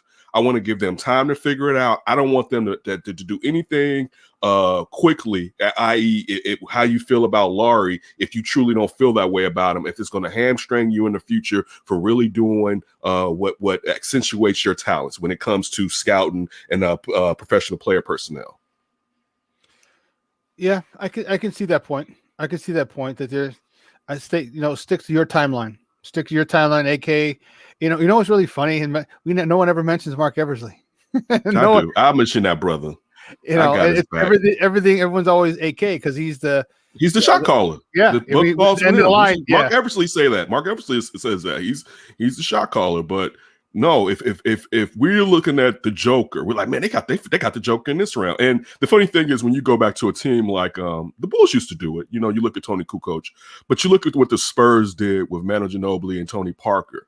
And the rest of the league started realizing that. So those players weren't sitting there. So part of the question I guess I'm trying to present is, now teams know to look out for people like the Joker. You know what I'm saying? It's like, man, yeah, he may not be fast, but this guy, this European center, is a guard, basically. He's 7'2". You know what I'm saying? Like, so now it's like, oh, yeah, this can work in the league. You know what I'm saying? So it's not as, you're not going to catch that guy usually falling to 40 because someone could sit there and realize, you know what, I can pick him up at the end of the first or the beginning of the second, and I could either stash him over there or bring him over here. But still, if that's what you hired this man because you thought he had an eye for talent, then you can't be like, don't use the draft. At least, and I'll say this even more, at least this season, you need to be in the lottery.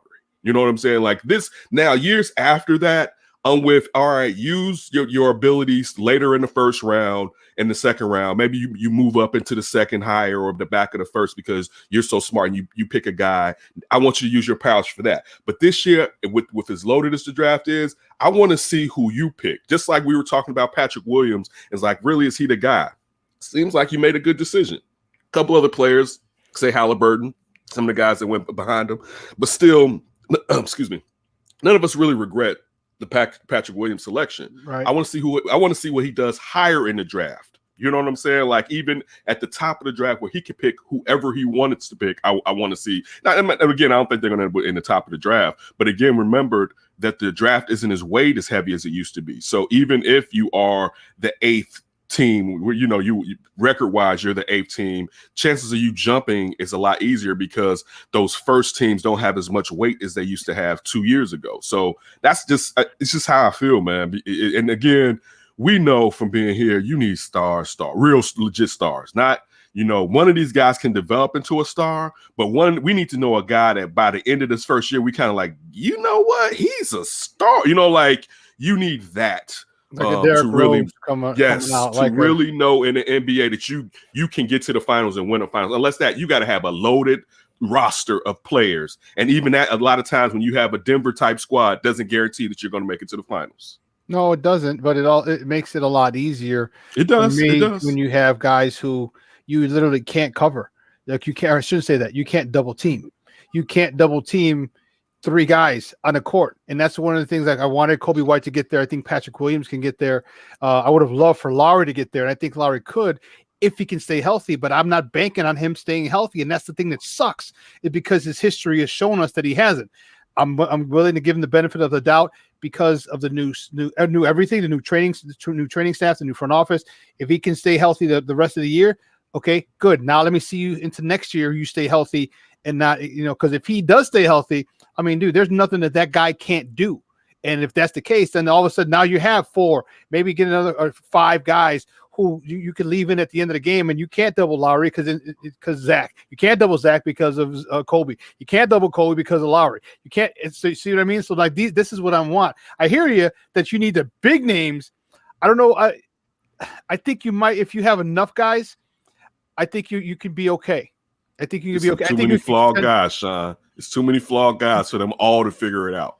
Well, Ken, because I wanted to emphasize your point on you want them to accelerate the process. Like, do what you do. Don't go ahead and take and slow down what you do just because the last regime did the same thing.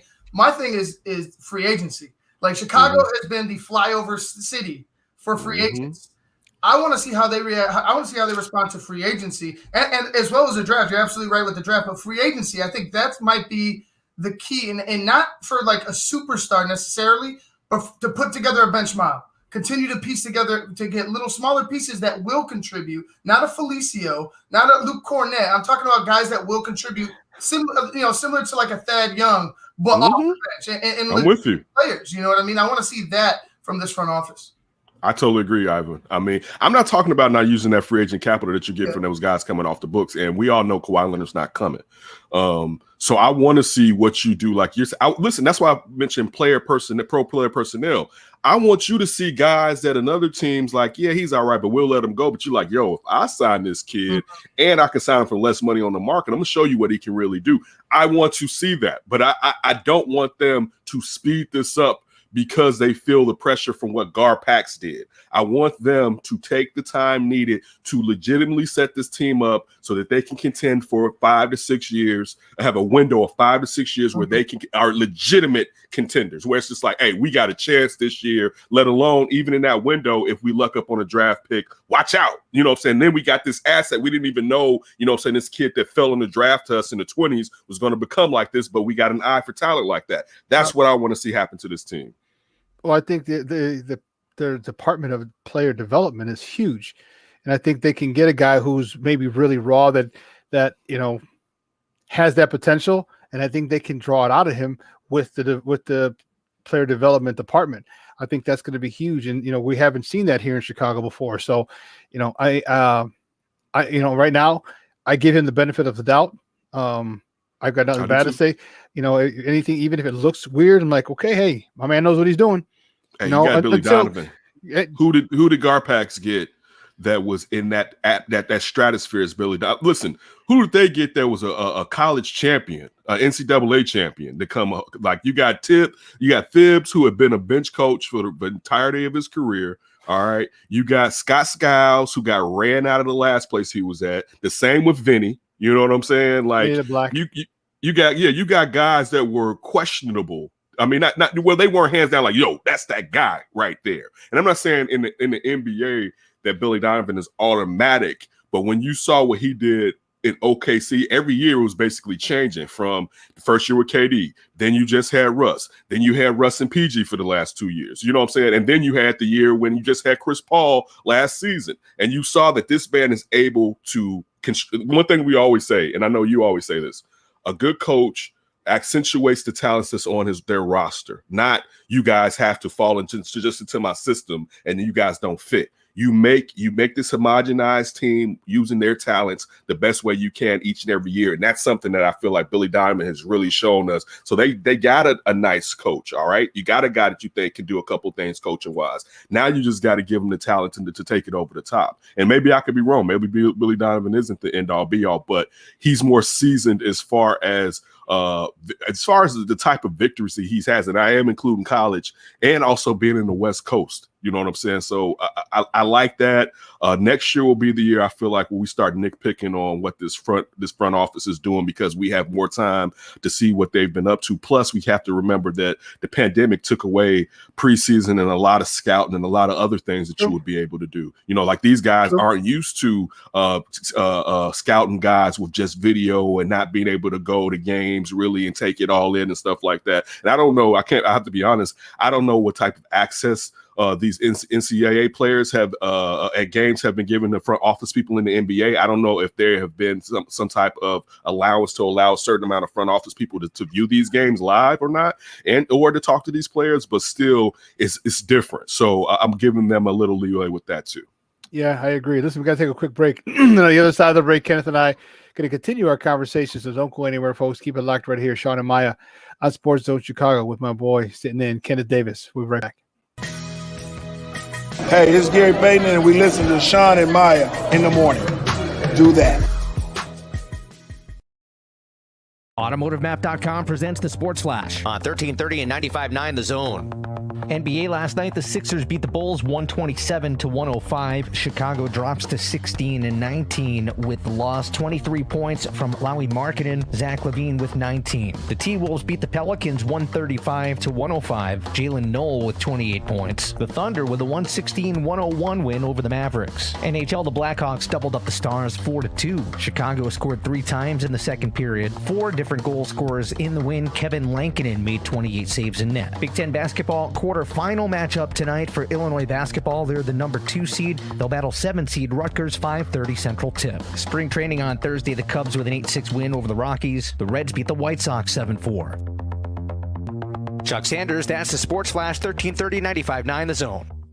What's in store for your business this week at Staples? Printing you new signs for the times. Get back to business with custom printed signs and sales materials. Staples has hundreds of designs to choose from, or just upload your own. And now at Staples, get 15% off signs, posters, or decals when you spend $75 or more. Some items printed same day when ordered before 2 p.m. Save big on custom printing at Staples. Ends 5/29/21. Exclusions apply. Limit one offer per customer. See store associate or visit staples.com/signage for details. Receive a $5 rebate by trading up a non-contact thermometer toward an Exergen temporal scanner purchased at any retailer. Fever is a leading symptom of COVID, and using an accurate thermometer has never been more critical. In published studies, no-touch thermometers miss more fevers than they detect. While the new COVID vaccines are becoming more widely available, it is important to make sure you are protected. Monitor for fever with an accurate thermometer backed by more than 80 published peer-reviewed clinical studies. Details at Exergen.com, where accuracy matters.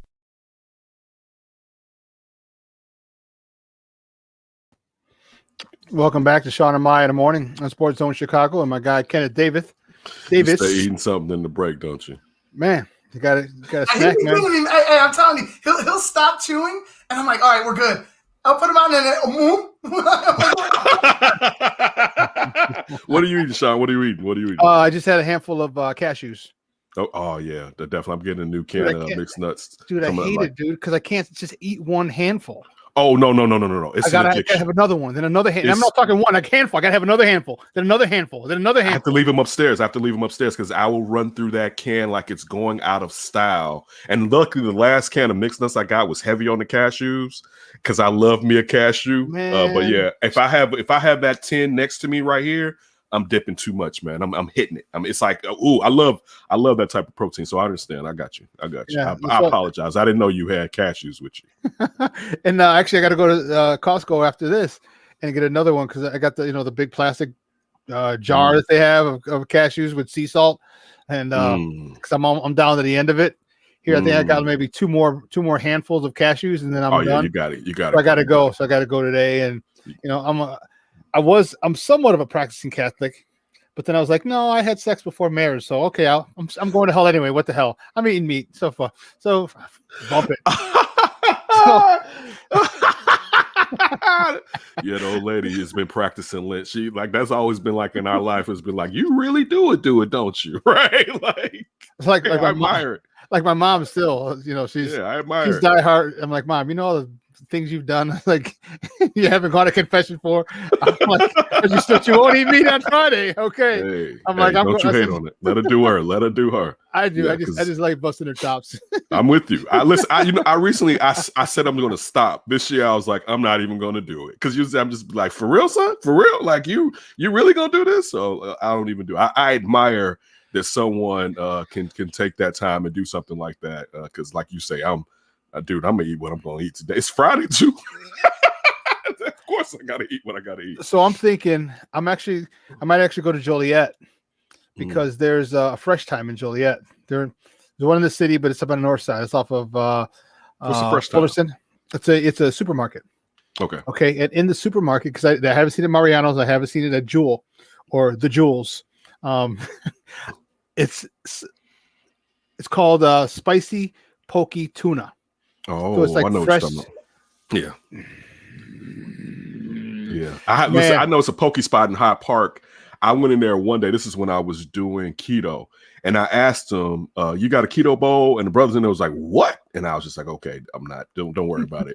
But yeah, because I've been wanting to get my hand on some good poke, or what? Because I've never had poke myself, send a poke bowl, but I've been wanting to get my hand on a poke bowl, so I feel you on that one. Oh, you're on the south side, so yeah, you'd have to go to Joliet or head up to Fresh Time. It's on Clybourne or Elston, up north. So but they have a spicy pokey tuna, man. So my boy actually turned me on to it when we were in when Maya and I were in Arizona for spring training in 2018. They had a sriracha poke, they called it. Out there, but it's the same thing, but they can't call it because of whatever copyright. You know how that works, but it's basically the same shit. And it's the spicy pokey tuna, and it comes in chunks. Dude, my boy Bob, who's actually happy. I want to say happy birthday to my boy Bob Graber, who lives out in Arizona. Man, me and him been friends since high school. So we're talking over 30 years. Over 30 years. So he turned us out to it because he was doing Orange Theory, and they were talking about what he could and couldn't eat. When we first had it, dude, we started just taking chips and just we ate the whole container he had. Me and Maya were like, oh snap. Then we came back and we were looking for it. Like we couldn't find it anywhere. Like, Maya, you look for it out. And then she went to Fresh Time one day because she's out in Joliet. She's like, Shawn, I found it. I'm like, what? She's like, I found the pokey tuna. I'm like, get out of here. She says Fresh Time. And I was still living in the city at the time. I'm like, dude, I could just go up into the city on Elston and get it. Man, I'll tell you, I would go there every Thursday. Okay. Every Thursday. This was last year, and I tag them, and they're like, "Oh, I was trying to get them to sponsor us because I was going there, and because we had the studio up north, and then COVID hit. Thank you, and there goes the studio. But yeah, so I think I'm gonna take a drive to Joliet because I will definitely love eating some of that pokey tuna. That's what's really funny, and we'll get back to sports in a second, guys. So the first time I brought it to Mom, like, Mom, because my mom loves tuna. Loves tuna. I was like, hey, Mom, here, check it out. And I got the mild too, because she doesn't like spicy stuff. So I got the mild pokey tuna. I was like, hey, Mom, here, she wants some tuna. She goes, oh my God, yeah. I gave her, she goes, what the hell is this? I was like, what do you mean? She goes, what the hell is this? I'm like, this is tuna. She goes, no, it's not, because she just used the tuna from the can. Of course, she's like, it's all red and she's not used to the raw tuna. yeah. I'm like, no, this is like fresh tuna. They cut it and then they freeze it. And then they mix it and they keep it, I don't want to eat that. Did she try it though? Did she try it? No, she's gonna go get the bumblebee out of the cabinet. I was like, all right, Mom. I bet. Okay.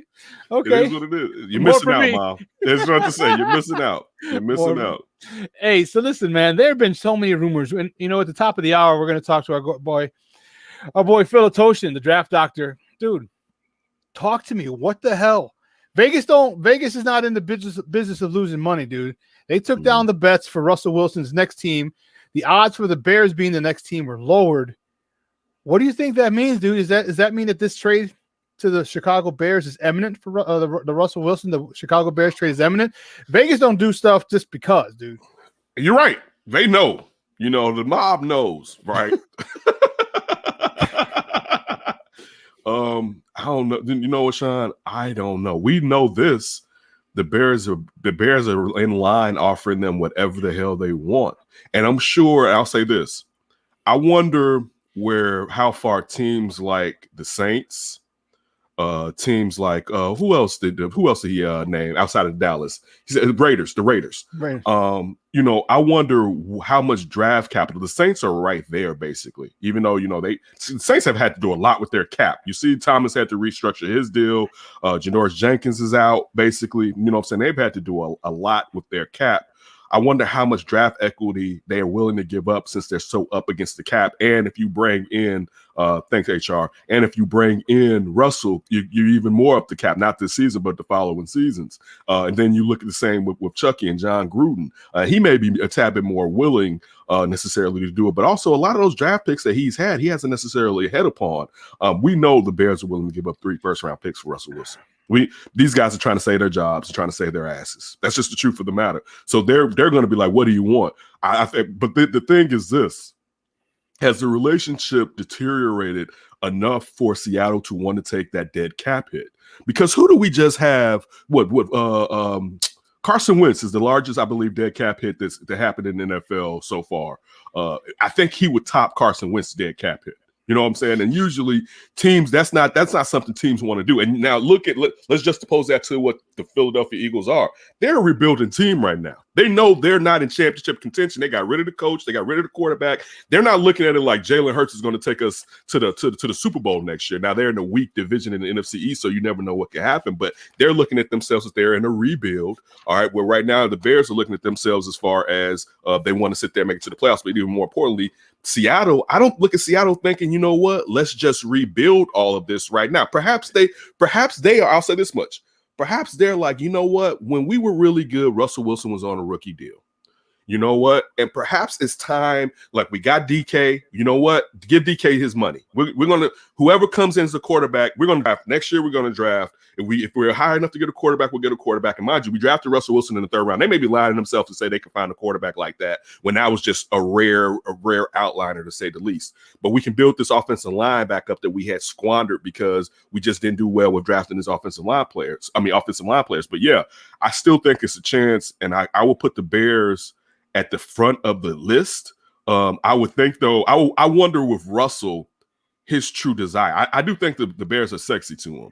But, man, if you can go to the Saints and you can step right into what Drew Brees was doing and Sean Payton is calling your plays. You know what I'm saying? And you're say having that again. Say that again. And Sean Payton is you. Listen, you're more physically talented than Drew Brees. All right, you are Drew Brees 2.0. He got you your money because he was an undersized quarterback that proved that he can do it and play at an MVP level. And you can replace Drew Brees with that guy. And again, like I know you know, I think sometimes we don't realize the appeal of playing under someone that you know will protect your legacy.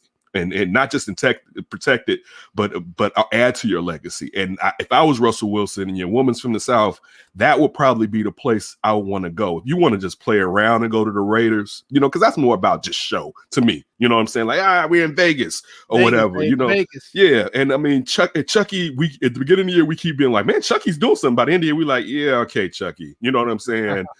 And but here, he would be really saying something about, and I don't know if it's him saying something about the regime here in Chicago, or if it's him saying something about just, I want to play in that market, you know, like that. Because I was reading in Athletics today, his brother lives here, right? I didn't know his brother lived here. Yeah, his brother works and lives here.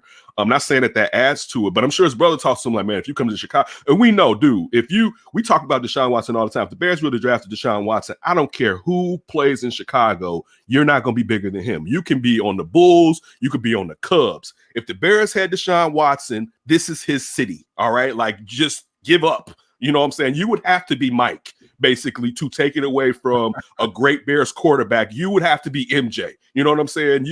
I don't even know a baseball player that I could use. I don't think Ernie Banks would do it. Like, if you are a great quarterback on the Bears, and we've never had one, dude, Chicago is your oyster. You know what I'm saying? Like, it's the wildest thing ever. But to get to your point, Vegas knows something. I mean, they told us they're going to do something stupid, right? Didn't they tell us, like, listen, you want to see stupid?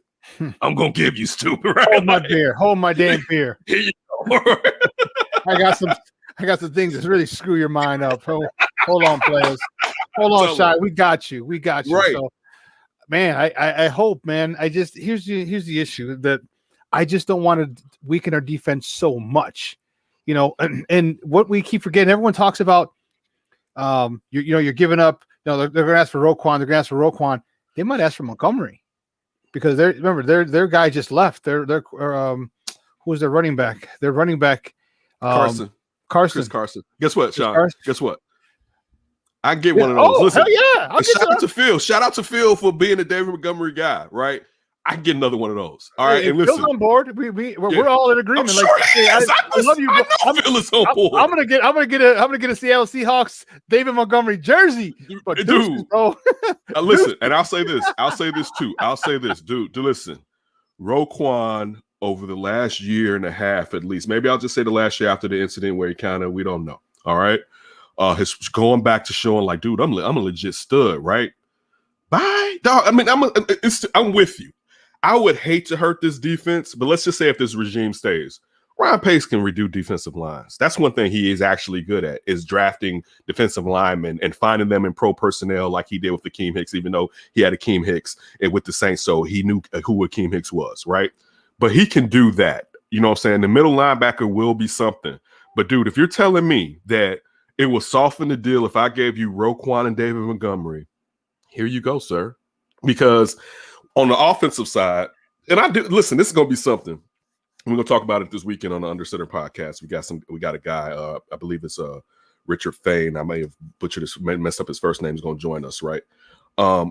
It's about let Russ cook, because at one point letting Russ cook really didn't work this year. You know what I'm saying? Now I wonder, and now I'm about to get civil rights on you, and I'm paraphrasing this. Dr. King once said, "Am I bringing my people into a burning house, right? As far as talking about America. And I'm using that analogy for Russell Wilson. Are we dying to have Russell Wilson and not looking at the warts on Russell Wilson because we want Russell Wilson so bad? And that's one of the questions that I'm wondering. And I'm asking myself this when I'm talking to you about giving up players that we know are good, young players in a David Montgomery and a Roquan Smith. But when you still have a top 5 quarterback, which the Bears have never had in our lifetime. Listen, forget our lifetime. They've never had it in our parents' lifetime. All right. Like that's how bad it is, right? In our parents' life. And me and Shawn are not young. Like I'm not 30 years old sitting here at 20-something. You know what I'm saying?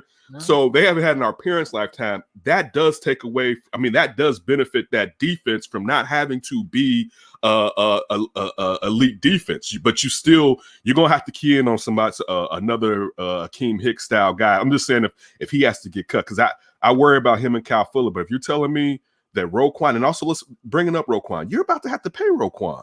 Like, listen, you're gonna have to cut off your nose to spite your face in some of this if whatever y'all want to do. You know what I'm saying? Now, me personally, I'll be honest with you, it's sexy to go get the quarterback. I want a regime flip. I would prefer a tackle and somebody to draft the quarterback next year, but they still probably not going to be bad enough to get into the top of the draft to draft a quarterback. Just doing this seems like we're setting ourselves up for another situation, and I hope I'm wrong. I hope you're wrong too, but yeah, anybody and everybody, you know what? And here's exactly what I said earlier. We are not going to win a Super Bowl because of David Montgomery. We would win a Super Bowl because of Russell Wilson. Easily. So it's another. That's what great running backs, Shawn. What great running backs? Really think about it. When's the last time a great running back won a Super Bowl? None. Never. I mean, you were talking about what? TD? You know what I'm saying? We're talking about Terrell Davis. You know, I'm just saying, like, when's the last time a great Walter with that defense? Like, how often Adrian Peterson has never won one?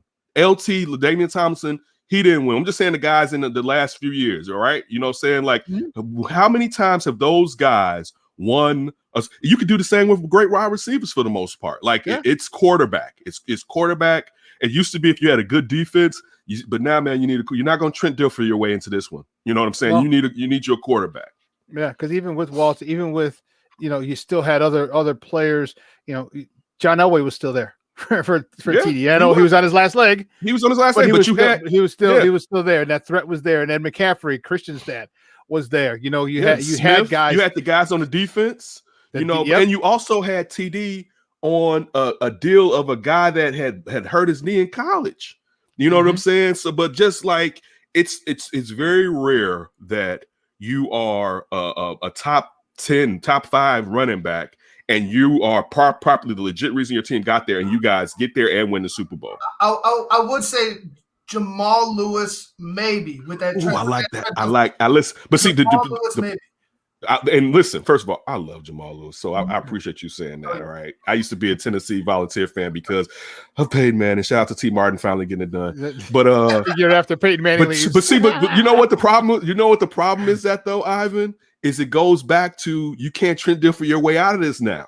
You know what I'm saying? That goes to that Ravens team where you can't have a quarterback that's just like, yeah, I get you like about 10 points, maybe 12. Your quarterback's man got to get you 20 points at least. And then maybe your ancillary parts get you about another 7 to 10. But your quarterback has to in this pass happy NFL, man, because of how the rules are set up. You know what? I would agree with you. If we didn't double doink, because I think that Bears defense could have taken this team to the promised land. Easily, if they didn't get the double doink, you would have had it. That's an outlier, Shawn. You're right. Because we would have beat the Rams again. We would have beat the Rams. We had the Rams. Vic Fangio had the Rams playbook. But you know what would have happened? We would have got rammed in the against New England, even though the Bears would have been better against New England than the Rams that year. You're right. The Bears, I feel like that's kind of, I mean, it's different, and I know it's not the same. It's kind of like that year with the first year with the Heat with LeBron, where the Bulls could have stolen one that year. You know what I'm saying? That they would have made it that year, but yeah, you're right. That year it was a chance. But look, then we're just saying that one year you have an opportunity, and that's what we want to get out of. We want to every year because, and he's not Aaron Rodgers, but you have Aaron Rodgers, and it's a legitimate chance that guy gets hot, he may get you to the big game. And that's just the truth about having a top-tier quarterback. If you have enough parts, because you have Deshaun Watson in Texas, and you see that even if him playing as elite as he did, that team didn't go anywhere. You have to have some other parts. But if your franchises run well and you have an elite quarterback, it gives you an opportunity because the league is set up for that. You can't touch the guy. Like, think about when we was kids, dog. Troy Aikman and Steve Young, even though they were old, had to retire because they were concussed. Yep. That is never going to happen again in our life because you can't touch these quarterbacks now. You know what I'm saying? You can't breathe them. Dudes actually have a quarterback sack in their hands and have to let the quarterback go because they're afraid that if they fall on them or something, and then the quarterback that they think is going down takes off running on their ass. We didn't grow up with this. All right, quarterbacks was like, I'm keying in on that butt. You know what I'm saying, dog? I'm going to hit him until another 5 yards when I get to this heat. I'm like, we didn't grow up. Ear hole his ass. Ear hole. Yes, right there. Exactly. You know what I'm saying? Dog, we didn't grow up with these situations, and you have to take advantage of it. It's set up. Tom Brady just signed an extension, and he's old as my mama. You know what I'm saying? Like, dude, it's set up for you if you have a quarterback for you to go do well. It's unfortunate the part is, and I would love for them to separate the quarterback salary from the rest of the salary cap, because when you got to pay that quarterback, it affects you, but still it keeps you at a level. Now, it's not the rookie deal where you can get all those players, but it keeps you at a level where, man, if you get hot, that elite quarterback, man, can take you all the way. And we just not near that. So, yeah, I would sell the house for Russell Wilson, but a part of me wouldn't like it. But another part of me would love it. But I still wonder, with some of the problems he's having with Seattle, are we kind of just not even paying attention to that because we're so desperate? Yeah, but he wants to get out, and he's not. It's not like his skills are. First of deteriorating. all, he's not deteriorating. You know, right, he's a phenomenal man in the community. He's a freaking Walter Payton Man of the Year award winner. You know what I mean? Mm-hmm. I'm sure. You know, I just have Jared on. Like, hey, Jared, did you holler at him when you were over there? But like, hey, man, you know, that's Shy. You know, you won my dad's trophy. I think you should be coming to Shy. We got to holler at JP. Like, did you holler at him a little bit? Because this is a guy you bring over, and there's what's wrong. The only thing wrong with Russell Wilson is that he'll hold the ball too long. You never hear about him in the media. You never about doing something bad. You never hear him hanging at the club because he got a wife that's just a knockout. So there's no reason to, you know what I'm saying? I got everything I need at home. You hear about teammates not liking him, though, Shawn. You hear about teammates not liking about how close he gets with management. Like, he'd be so close to that McCaskey backside. Hey, George. Hey, you know what? And I'll tell you what. Maybe that. Listen, but I'll say this: that may benefit us if they have a quarterback kind of like Jerry Reinsdorf. What we always say about Jerry Reinsdorf and Tony La Russa. Just because because of Tony's there, you know, if they have to come up with some more money, Jerry's probably going to be easier to come around with that money, because it's like, that's my guy. I want to prove that I was right. You know, if Russell Wilson gets there, and we know that this ownership they can easily fall in love with the player, perhaps he can be the reason that they go all in majority of the time compared to going in all in half of the time. Hey, you know what? Tom Brady and Robert Kraft had that exact same relationship, and look how it turned out for them. Look how it turned out, man. So yeah, I'm not dissing it. I'm not dissing. I'm just stating facts. I'm just trying to state facts. Just the facts, sir. Just the facts. Just the facts. Hey, great stuff, Papa. Do me a favor. Let everyone know where they can find you online and your new gig at NBC Sports Chicago. Definitely, you can find me at That's Davis. Definitely make sure you check out the Under Center podcast for NBC Sports Chicago with me, Alex, definitely Adam Hogue, and with Eric and Tony and everybody else that's a part of that. Definitely shout out to Michael Allardyce for giving me the opportunity.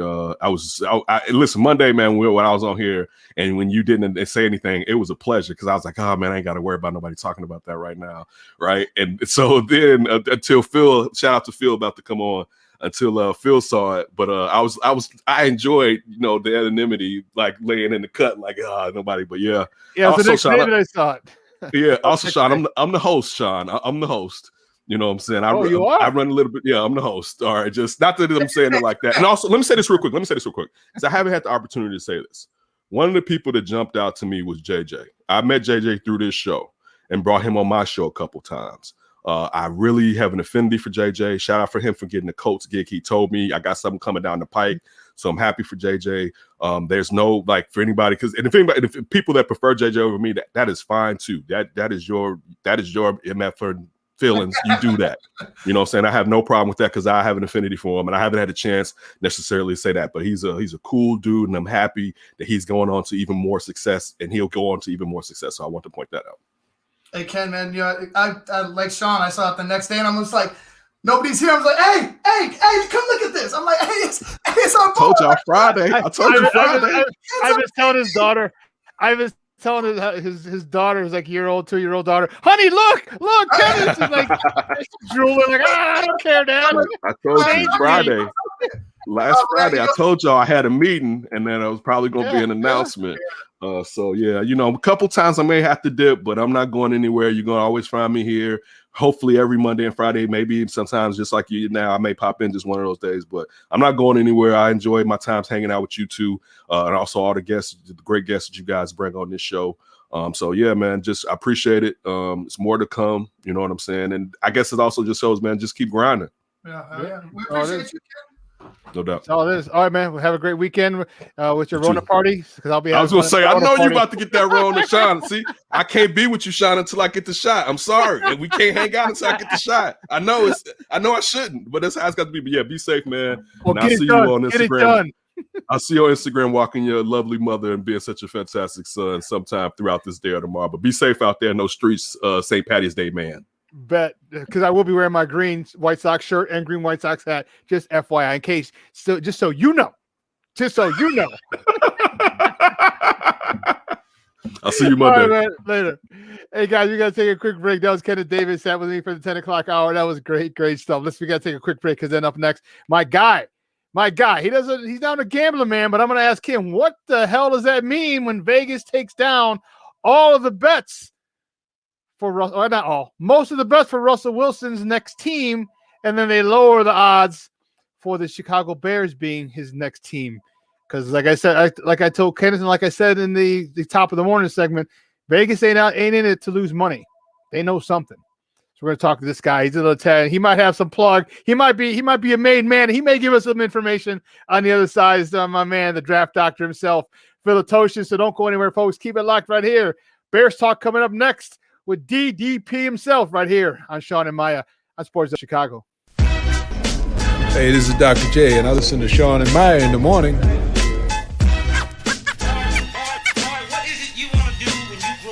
AutomotiveMap.com presents the Sports Flash on 1330 and 95.9 The Zone. NBA last night, the Sixers beat the Bulls 127-105. Chicago drops to 16-19 with the loss. 23 points from Lauri Markkanen, Zach LaVine with 19. The T-Wolves beat the Pelicans 135-105. Jalen Noel with 28 points. The Thunder with a 116-101 win over the Mavericks. NHL, the Blackhawks doubled up the Stars 4-2. Chicago scored 3 times in the second period. 4 different goal scorers in the win. Kevin Lankinen made 28 saves in net. Big Ten basketball quarterfinal matchup tonight for Illinois basketball. They're the number 2 seed. They'll battle 7 seed Rutgers, 5:30 Central tip. Spring training on Thursday. The Cubs with an 8-6 win over the Rockies. The Reds beat the White Sox 7-4. Chuck Sanders, that's the Sports Flash, 1330 95.9 The Zone.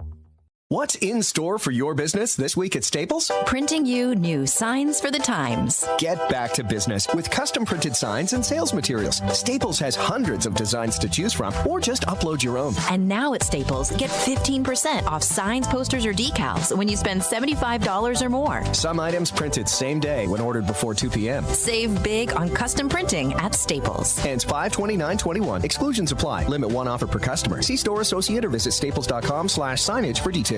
Receive a $5 rebate by trading up a non-contact thermometer toward an Exergen temporal scanner purchased at any retailer. Fever is a leading symptom of COVID, and using an accurate thermometer has never been more critical. In published studies, no-touch thermometers miss more fevers than they detect. While the new COVID vaccines are becoming more widely available, it is important to make sure you are protected. Monitor for fever with an accurate thermometer backed by more than 80 published peer-reviewed clinical studies. Details at Exergen.com, where accuracy matters.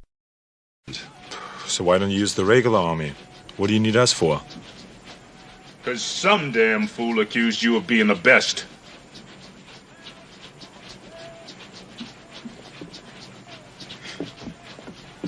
Dylan! You son of a... Friends. How many of us have them? Friends. Ones we can depend on. Friends. Welcome back to Shawn and Maya in the morning on SportsZone Chicago. Ivan, tell you, he keeps coming up with the baddest shit, dude. That's good stuff, bro.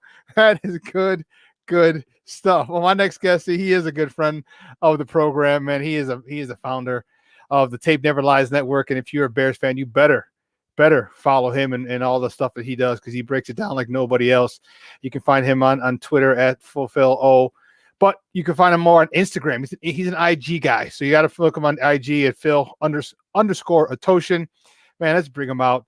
The draft doctor himself, Phil Atoshin. Phil, what's up, Papa? How are you? Houdini, bro. Oh, Houdini. That was one of the first cassettes that I bought. Remember, you had to pay that red cassette. That red cassette. You had to pay the penny, and you got like 10 cassettes. Oh, you got. What was that? It was like that mail-in RCA. Yeah, RCA. MGM. Picking out all the rap ones. I was like, what are you talking about? Like, dude, I was in high school, dude. You get the box. You're like, oh, it was like you opened it up and had the yeah. You had to take. It was like unwrapping those packs of gum. You had to find that spot to pull the plastic off. Yeah. Open up the cassette. And man, you just want to smell it, like, oh, and then you get to read all the songs that are on there. Yeah, to read. And you looked on the B-side. Oh my God. I had that. That was one of my first cassette I remember buying was the Fat Boys. That was what was it? In jail without no bail. We're in jail. And then I just was hooked on buying cassettes. I would just buy whatever was out and just test it out on a purchase. And my mom's like, you keep just buying. You don't even know. I was like, I just want to listen. That's how I found the Ghetto Boys. No way. Texas. Yeah, I was like, I just bought their album. I had no idea who the hell they were. I just let me buy it. And then I heard, what was it? At night I can't sleep. I toss and turn. Yeah. I was like, oh my. And sure enough, like a month later, that was on Yo MTV Rap, and it was everywhere with that beat, Scarface, and oh my God. I love her, Dr. Dre. Yep. Yo MTV Raps. Yep. So you know what? Ed Lover is a DJ here in Chicago now. Is he? Yeah, he's living in Chicago. He's I didn't know that. That 104.3 Jams. He doesn't have to live here. I don't know. Let me take but I think he is, because he's been around a lot. And he does the morning drive here in Chicago. So yeah. I see the comment. We're gonna make a Leno track. I parodied a Leno track, but me and Cool Kennedy are in the works. We're doing a song now about the blog boys and the trolls. Oh no, it's gonna be great, Shawn. Oh no, I know it is. Because you go at him like Eminem goes at people, dude. That's why I'm just. Yeah, I can't. I don't have any especially with the Bears. You get enough bullshit from the organization. Yeah, exactly. I don't need it. Don't do it to the fans twice. Like, fool me once. Let's all stand together.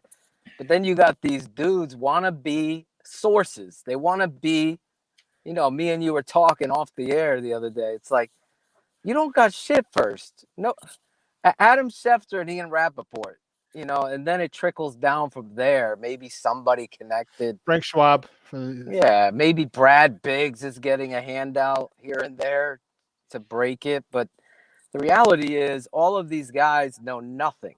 They know nothing except what you teased at the top. Vegas always knows what's up. Always. They always knows. That's why they have gold ceilings up there, because they don't lose money. They're not in it to lose money. That's for damn sure. That's for. I'm waiting for Dr. Phil's wife to call.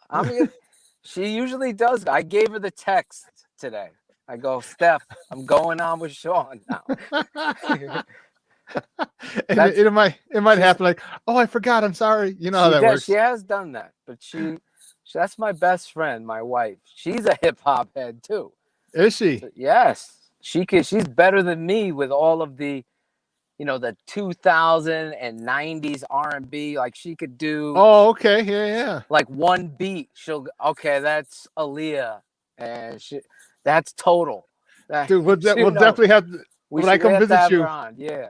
I'm telling you, because that's me. I'm like, oh, is that such and such? Yeah, it is. She knows that. Yeah, I'm a big music guy, obviously, and it's a long story. But the Bears, Vegas is onto something. Obviously, Shawn, I heard a little bit with you and Ken, where there's smoke, there's fire.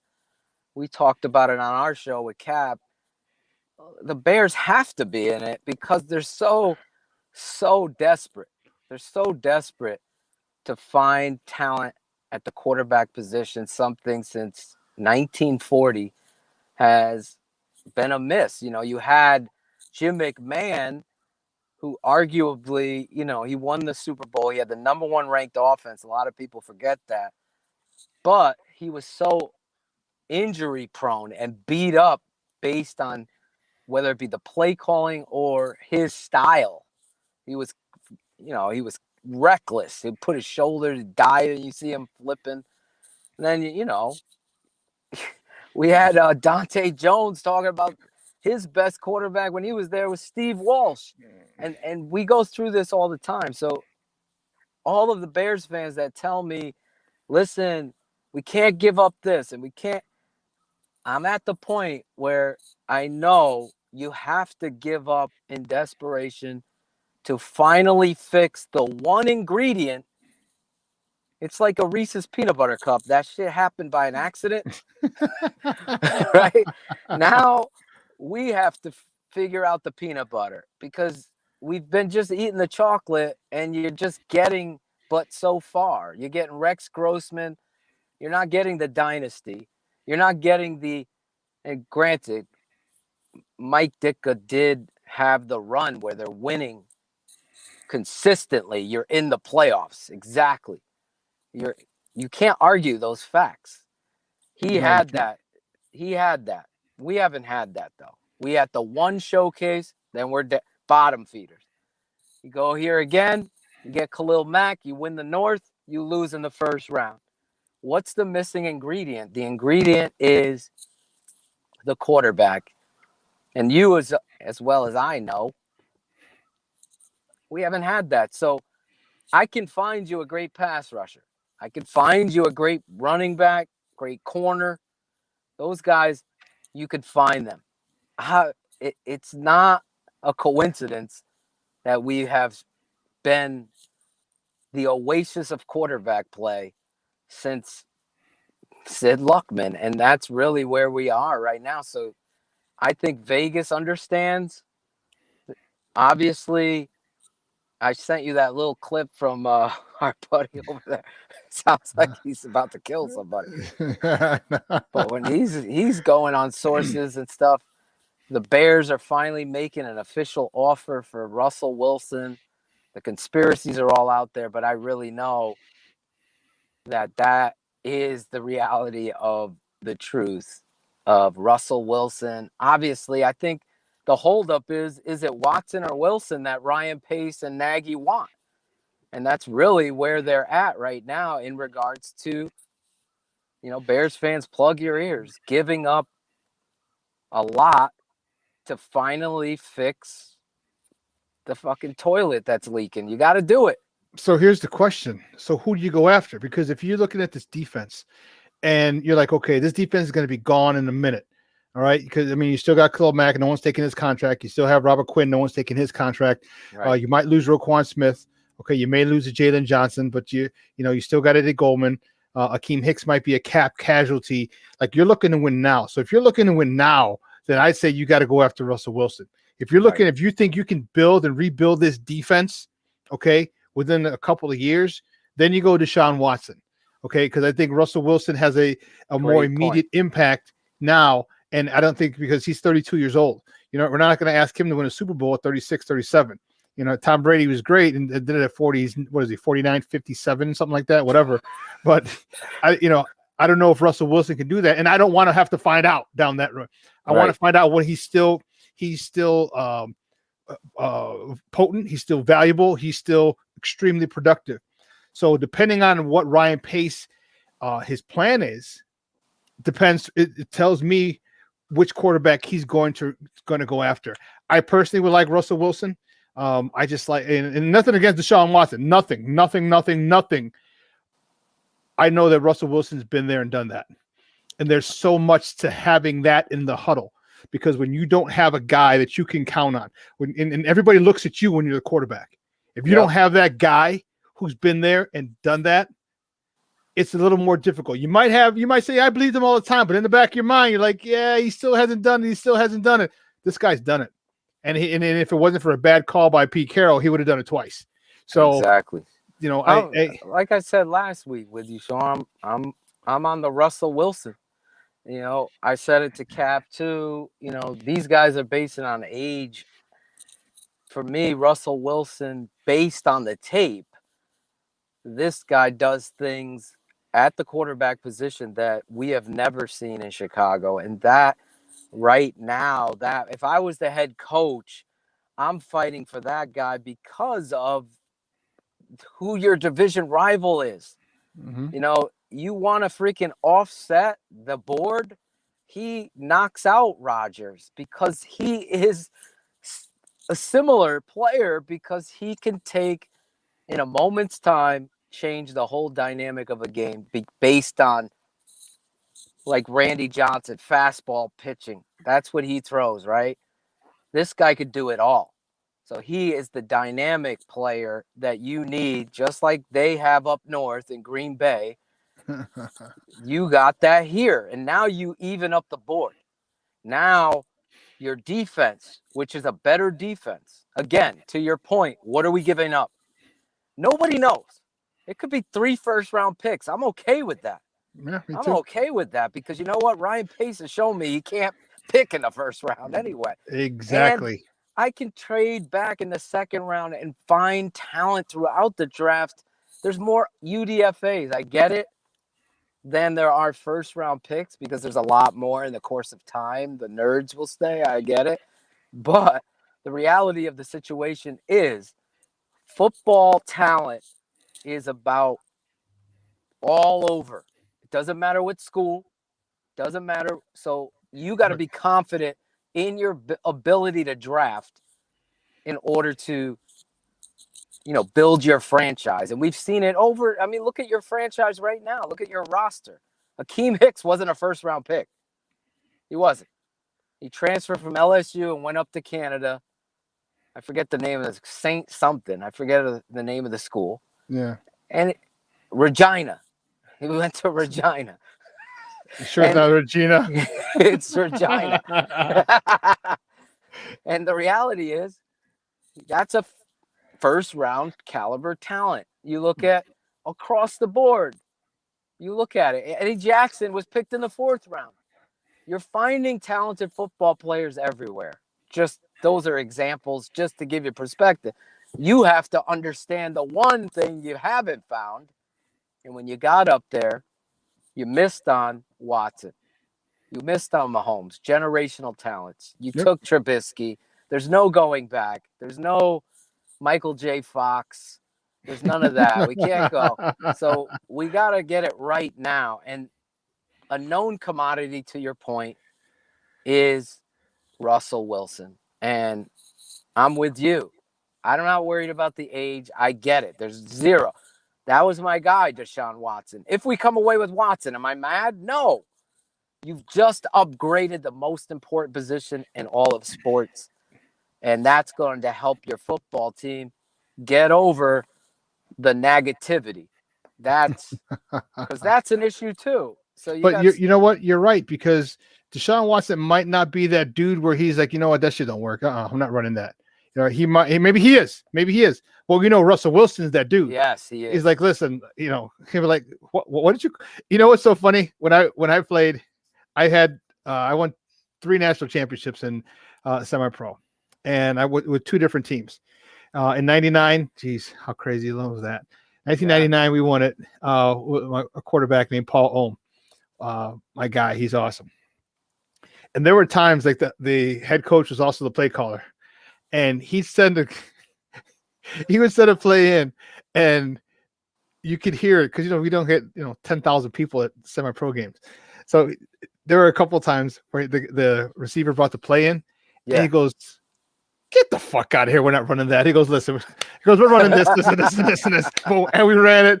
And you see the head coach like, whoa, get really mad. And, we score a touchdown. We have a big gain, a first down or something. And then there were points in time where the receiver coming with the plays. He's like, just stay out. I'm calling my plays. And he did, because again, he had a phenomenal understanding of the offense. He knew what they had on defense. He knew what we had on offense, and he knew how to exploit it. I can tell and who's hurt, who's not on their A game today on defense, so I can exploit that. It's easier for me because I'm seeing it every play. Absolutely. And that's the kind of guy Russell Wilson would be. Like, no. Listen, here's what I saw. So you're telling me a Super Bowl winning quarterback that I didn't see that? Exactly. It's an Arena League quarterback and can't call a playoff game? You gonna tell me that? You saw it with Nick Foles, Shawn, last year. Remember they got into it. Nick Foles was on, and Jay yelling at Martz. You heard it right on that. Fuck Martz. Yeah. You said it right on national television. Go Bears. And as you had Jim Harbaugh, they were telling us the story of him checking out of Ditka's, but Ditka flipping out. Jim just didn't do the right thing with his check. But the reality is, your point is a true one and valid one. One point, though, about Watson, I just think you would hope that the true Matt Nagy, please stand up. He's always asking about. Please stand up. Please, he's always asking the why. But the reality is, it's got to be the no. You got to know what you have in Deshaun Watson if that's your guy, and you call the game based on that quarterback. Now, here's a guy that didn't know the why when it came to our boy, and you and I broke him down with my father, David Montgomery. He doesn't know the why David Montgomery is your freaking identity, and he can't figure that out. So there's so many nervous things when it comes to this franchise. Is it about football? If they go all in on Watson and Wilson, then we know it's about football. If they go with some other cockamamie plan that's going to keep fans happy because they kept Roquan's, whoever's in the trade, and they kept their picks, and they went the safe route, and they signed Ryan Fitzpatrick, and they're going to draft the guy, that's the loser. That's the same shit we've lived for a lifetime. I gave Pace hella credit for going all out and trying to get Khalil Mack and succeeding and getting him, because I felt like that was a necessity. And you saw the impact. You see it every Sunday. If you're not a PFF fan, you pay attention to Mack and you see the reality of what he brings to the table. Let me just tell you, truthfully, that's a huge impact. And you saw it go to and win the North with Mitch at quarterback. Mm-hmm. Now, Matt Nagy and Ryan Pace are going to choose their path. We saw a little bit of that with Nick Foles, but this is it. This is a draft pick. This is a huge trade. And hopefully it is Russell Wilson. And that sets the tone of what it is you're going to do. And then you could sit back and really identify who the why is of the coach. Because there'll be no more excuses, Shawn. You know what's funny is that your boy Matt Nagy's still going to be able to take the credit. He's still going to, and I don't know if Russell Wilson's the kind of guy to be like, because he'll say, it was a collaborative effort. And he'll take collaboration. Yeah, we collaborated. We had a collabo today out there for 3 hours, and got a great week of practice. Collaborated before the game, and we're not going to know. And it's so funny is because I don't know if Russell Wilson's that dude to say, you know what, I changed that call, and it wasn't Nagy's call. He's not. He doesn't seem like that type of dude. He always says, "Go Hawks!" after every. He's the consummate professional. We've never seen anything like this in regards to the player. But remember Devin Hester, Shawn? Mm-hmm. He came out and fucking just buried Cutler. It's like we've said. Yeah, he did. God created a quarterback. He created Jay Cutler, the talent. Cutler, the leader. Granted, Cutler is great. Cutler is great on television, reality TV. He's a star. But when he came into the huddle, he was cliquey. He had his boys, and that that shit don't work, Shawn. You know. See, the only thing that I say that with Devin, is Devin. You couldn't catch a cold if you went skinny dipping in the winter. Okay, you couldn't catch shit. That's why, that's why he played DB in college, in high school and college. He made a couple big plays. He did. Seattle, remember that game? Yes, against Russ. Yeah, against Russ. But at some point, like there were sometimes like you put it this way. Yeah, Jay wasn't looking for him. On third and 8. He definitely wasn't looking for him. No, you know what I mean? I don't care how fast you are. It's because you had, and that you always got to take that into consideration. And then, some people, like Kyle Long loved him. Greg Olson, for the 30 seconds he was on the Bears with Jay. Thanks, Mike Martz. He loved him. Thanks, a lot of other guys loved him too. So again, you got to consider the source. And and Devin, and let's be truthful, man. I've worked Devin Hester's camps. I love Devin Hester, but let's just say it might have taken him a little longer to understand the playbook. Right, I get it. His football acumen wasn't, but even more so than Devin. I remember standing in Cleveland. My father said it. Jay Cutler he's not a leader of men. He's about himself, and you saw that shit. And really, we were 5 feet away from him. I go, "Hey, Jay, what's up?" And he doesn't even look at you. He's that kind of person. Little kids are holding their autographs, for a chance. This is a fucking preseason game. You go over there, sign 3-4 kids' autographs, man. You're the freaking quarterback of the Chicago Bears.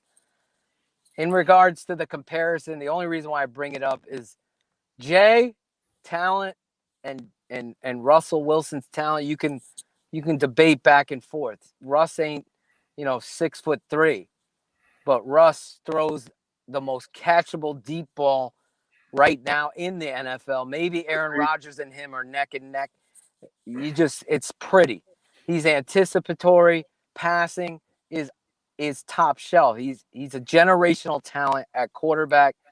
But the thing that really puts him over the top is his Drew Brees-like love for his team and leadership of that. And that, in my opinion, as a football coach, is priceless. If you get a quarterback that understands, has the attention of his team.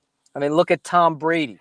Even Bruce Arians came out and said, "I don't have to say shit. If Tom says it, the whole place shuts up." And that's what Russell Wilson is going to bring to the table. So if I'm the Bears and you're a Bears fan, you've starved. We all have. On game days, Mitch or Nick Foles or put out whoever that's missing a deep ball wide open in the NFL, 4 yards open is absolutely wide open. Misses that opportunity. You don't get but 2 of those opportunities a game. You're missing 4 or 5 every 2 weeks. I'm watching on the tape. You can't miss those throws. We have. So they changed the whole tide of the game for somebody like Coach Nagy.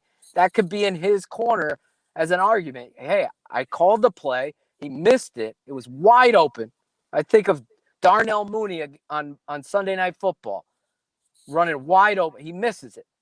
He doesn't have it. Anthony Miller, again. Yeah, there's some. He's made the throw. I'm just telling you, there's more misses than there were. Russ ain't going to miss, Shawn. No, he won't. Russ ain't going to miss that. And the thing we have is we have a dude who can go out and get it. And you know what? And that's when they do their best work. You look at Brett Favre, you look at Aaron Rodgers, you look at guys who from that ilk where they can sit around, and not that Brett Favre or Aaron Rodgers were speedsters, but they were able to step up in the pocket, buy time with their legs. And once you buy time with your legs, man, now you have a scramble drill. You know what I'm talking about. And you have the fastest guy. You go deep. Where you're ever at. You go across the field. You do this. You come back. You go here. Running back. You leak out when on a run on a scramble drill. Once you see the quarterback is lost, they've lost containing the quarterbacks out of the pocket. Now we have that dude. Now, granted, DJ Metcalf 6'3", So it Yeah. helps a little. But Darnell Mooney, we have that. Mooney. You also have a Tariq Cohen who can do the same thing. Tariq gonna be back off So injury. I'm looking for them to also draft a speedy wide receiver, especially if they get this Russell Wilson deal done. Yeah. Give me a speedy wide receiver in the 4th or 5th round. Someone, because DK Metcalf wasn't a stud, dude. He just was big and he was super duper fast. So you know Exactly. what? Go get a big super duper fast receiver. All goes. All Yeah. goes. All Yeah. goes. We'll just And leave on them all go. the scrambles, your job is here. Your job is a post. Your job is between Exactly. the sideline and the numbers. Okay, The your job whole is the middle of the field, and you come back through, and he's gonna make stuff happen. And when you have, and that's it. That's what we have with those guys. The weapons and his ability to buy time. That's gonna be huge for us. And God, please let Riley Ridley be a part of this Oh, possession. gosh. The guy can make plays. He's got great football acumen and bloodlines. He works. I don't know why the personal conflict is continuing when you got obviously Javon Wims and Anthony Miller out there embarrassing the culture. Get Ridley out there. And the thing that really separates the, A-Rob franchise tag, you think he's going to be happy with freaking Russell Wilson out? Oh my God. Because here's the thing, Shawn, my last point. Russell Wilson, he attacks and threatens the whole field. Whereas Nick Foles, insert any court, Mitch Trubisky, half fields,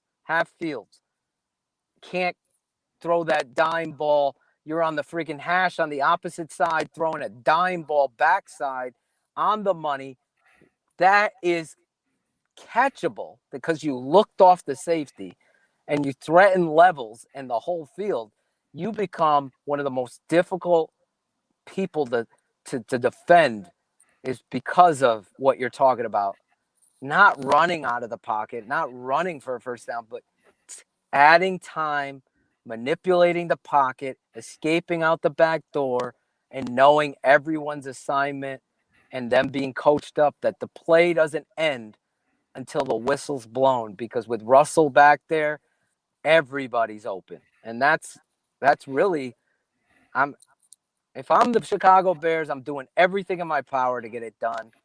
Whether this guy is right about them officially making their first offer or not. Clearly, the Chicago Bears need to do everything in their power. If it's 3 first-round picks, any scenario that has been given me, you know how much I love David Montgomery and Khalil Mack. If you'd have to trade them too, it's going to hurt. But you got to fix this quarterback position and get somebody in here that's as dynamic as those 2 football players. You go do it. You just do. That's it. Yeah, guys, we're joined by Phil Latoshan. He is the draft doctor himself from the Tape Never Lies Network, talking little Bears football right here on Shawn and Maya on SportsZone Chicago. So what would you consider too much? Is there anything you would consider too much to get a Russell Wilson?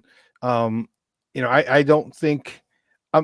Before I was like, okay, 3 first rounders, that might be too much. But then, then I sat back and thought about it, and you mentioned it earlier. Ryan Pace doesn't have a good track record. So you know what? Give him the first round picks where you don't do well anyway. Okay. Exactly. And then you can go around, you can accumulate a lot more 2nd or 3rd or 4th or 5th round picks where that's your freaking wheelhouse, dude. That's your wheelhouse.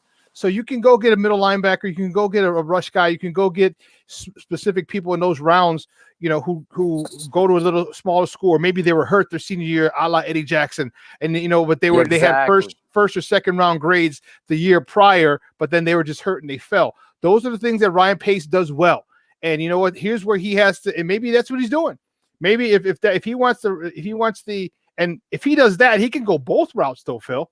Think about it. He can go Deshaun Watson, because these young guys are going to be, their contracts are going to be really, really cheap and team friendly and plan for the long term. Or he can go and get Russell Wilson and have those guys do the same thing. And even though the window it's a more immediate return on investment. So it all depends on what route he's going to go. And when he does, this is a football team that has traded for Rick Meyer, a first-round pick. First-round picks, they are awesome. I love the draft. It's like Christmas for me. Thus, my nickname, Draft Dr. Phil. I love it. But the reality is they're a gamble. Yep. They're a gamble at a crapshoot, no matter how you cut it historically. You could see it. A lot of talk about it. You know, these blog boys, they love to talk about first round. Oh, they wasted first round. Yeah. Just sit back, look into perspective. Do you want a 50-50 shot for the next 3 years of getting a franchise signal caller, or do you want a known commodity? That's how you got to do business. Yep. And the reality is you've done the other way. You took your Bingo. shot. Bingo. You lost. You have Kareem. I can go down the whole freaking list. Chris Williams. First round. You want that? Stan Thomas. Stan Thomas. Go down. Kevin White. Leonard Floyd. Go down the list. For every Roquan Smith, there's 5 misses. Mm-hmm. Rashawn Salam. Mike Haynes. Mike Haynes. Remember him from Penn State? Penn State. Yeah. Senior Bowl MVP. Guy loves snakes. Tackle. He loves snakes more than he loved football. That's the problem. You got to get the goddamn quarterback. Trade 3 first-round picks. Solidify yourself at the position that solidifies you each and every Sunday where it matters most. And if you look at it, Phil, remember what the Cowboys did in the Herschel Walker trade. It wasn't a whole bunch of there were some first rounders in it, but they got a whole bunch of second, third, or fourth guys, fourth round picks. Yeah. You know what I mean? And then people that's will where go you build. back. Yeah, they'll go back and say, hey, look what they got in the second, third round. Listen, the Vikings got screwed over. That's a running back. Herschel Walker. This is a quarterback. It doesn't even compare. It doesn't, honestly.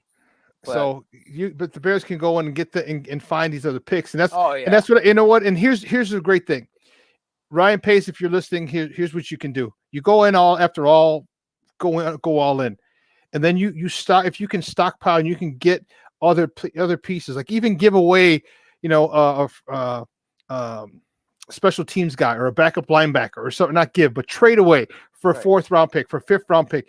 Get draft picks. Okay, because you have to fill out the back of your roster. You have to fill out the back of your roster with some talent, with some special teams guys. Okay, and you're going to hit on one of those because you've hit on one of those guys every single year you've been drafting. So I don't expect that to change. You finding a gem, a diamond in the rough in the 3rd, 4th, or 5th, or 6th, or 10th, or 27th round, you found a freaking gem. So this is what you're good at. So go get more of those picks.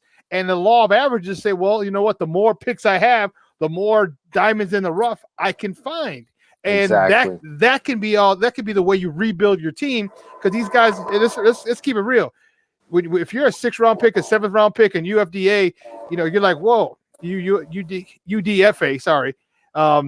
You're busting your balls, dude. You're firing. There's an edge. There's something. There's want to make a team. And these are the guys you want. Okay, you're going to get a shot, maybe in a practice squad, but then we're going to bring you up. Look at James Barr, Alex Bars, and Mustafa. Those are undrafted. Mustafa. Those are undrafted free agents. And what happened? They came in. They busted their ass. They fought, and now they're part of that the big 3 in the front. This is what he needs to do because he just can't get first round picks right. Solidify the quarterback position. My final point. I got to head back into my office here. Solidify the quarterback position. Give away the first round. Give up a player. You might have to give a really great football. You might have to bite hard on your lip and take that. But the reality is Russell or Deshaun are going to make everybody else better. So you're betting on the position because that is the most important position. And then if you keep that 2nd round pick, you understand what Shawn is just saying, that you believe in your scouting. You believe in your team and your collaboration. And you trade back and you collect some other middle round picks from the 2nd round to recoup some of these positions that you need, or we're just going to roll the dice in the 1st round, whether that be a quarterback that is a necessity. Say you trade for Russell Wilson, Shawn, you still need to draft a quarterback and do what you say is so important. You should be drafting one every year. We'll do it because you haven't done it. Do that stuff. Prepare this roster to be moving forward. And obviously, I got to go, but you got to fix the left tackle position, Shawn. That'll be next week's debate. Yeah. You got a couple pretty good ones that the Kansas City Chiefs just let go yesterday. You got Eric Fisher. Hey, even if it's for 1 or 2 years, and then you can go find someone else. But yeah, that's nuts. Hey, I appreciate it, man. Thanks a lot, buddy. And I love talking football with you. Do me a favor though, let everyone know where they can find you online. Right here at Phil_Atoshin, OTTOCHIAN. It's Armenian, like the Kardashians. That's where I tell you. On Instagram, you could follow us at the Tape Never Lies Network on Facebook, YouTube. Go over, subscribe, and also become a patron, where Shawn Sierra was with me on X's with the O's, breaking down the roster as well as the draft, all these extra pop-up and more. If you're into X's and O's, like tape and video and coaching breakdown, that's that stuff that you want to get deeper into the team and the draft and fantasy football, that kind of stuff. That's where you become a patron. So I appreciate always coming on the show with you and my boy Ivan. I got nothing but love for you guys. I always shout you out on our show every Wednesday night, keeping it 100 on the Tape Never Lies Network. Always fun with you, Shawn. I love you, man. Thanks for having me on. It's always a pleasure. Always. Hey, likewise, brother. Likewise. We'll talk next week. We'll probably talk before that, but we'll have you on next week. I'll talk to you over the weekend. All right, dude. All right, guys. Later. All right, guys. That was the draft doctor himself, Phil Atoshin, talking little Bears football with us, and right here and every Friday at 11 o'clock Central Time. And man, great stuff with my boy. And it's awesome to have him on. I appreciate it. We're cut from the same cloth. Let me tell you, we really are. If you're not a member, I suggest check out his Patreon account, and you see the breakdown that I did with him on the running backs, the Bears running backs. Man, I'll tell you what, this was dope. It was dope. We got into it. Me, him, and Coach Atoshin, his dad, were on that particular the podcast, that episode. And it's something that I do, something I've done for a long time. I break down film, and I've done it. I've coached for 15 years. I played for 30 years, believe it or not. It's just, and the things that we see, that other people don't see, is just because of the amount of time you've been in this game. And it's not rocket science. Most of the time it's not rocket science. And the Bears, for whatever reason, insist on making it rocket science. So I don't know what they're going to do. I'm hoping and praying that they get this deal done. I'm waiting for it to come across my phone. Right? Yeah. Sierra, the Bulls jersey. I'm waiting for it. I'm waiting for it to pop up. Boom! Breaking news: Bears trade for Russell Wilson. Then that's gonna be my first day. I'm like, okay, deep breath. What did they give up? That's gonna be my very first thought. What did they give up? Because I have to be, and I'm prepared mentally for Roquan Smith, for a Jalen Johnson, for an Akeem Hicks, for David Montgomery. I'm mentally prepared for that. So you can do that to me, and I'll be like, ouch. Whew, that hurt. Give me a second. We got a franchise quarterback. We got a guy who can make plays outside the pocket. We have a guy who's won a Super Bowl. We have a guy who's in his window in the next 4 years of winning another Super Bowl with us. We got a guy who's one of the top 3 or 4 quarterbacks in the NFL right now. Okay, I'm good. I'm good. So hopefully the Bears are listening. I would love that. Bears fans would be phenomenal. Well, listen, we got to take a quick break. And on the other side of the break, we're going to finish up with sports conversation. Oh man, you know what? It's been a heck of a week. But don't go anywhere, folks. Just keep it locked right here. Shawn and Maya on SportsZone Chicago.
Welcome back to Shawn and Maya in the morning on SportsZone Chicago.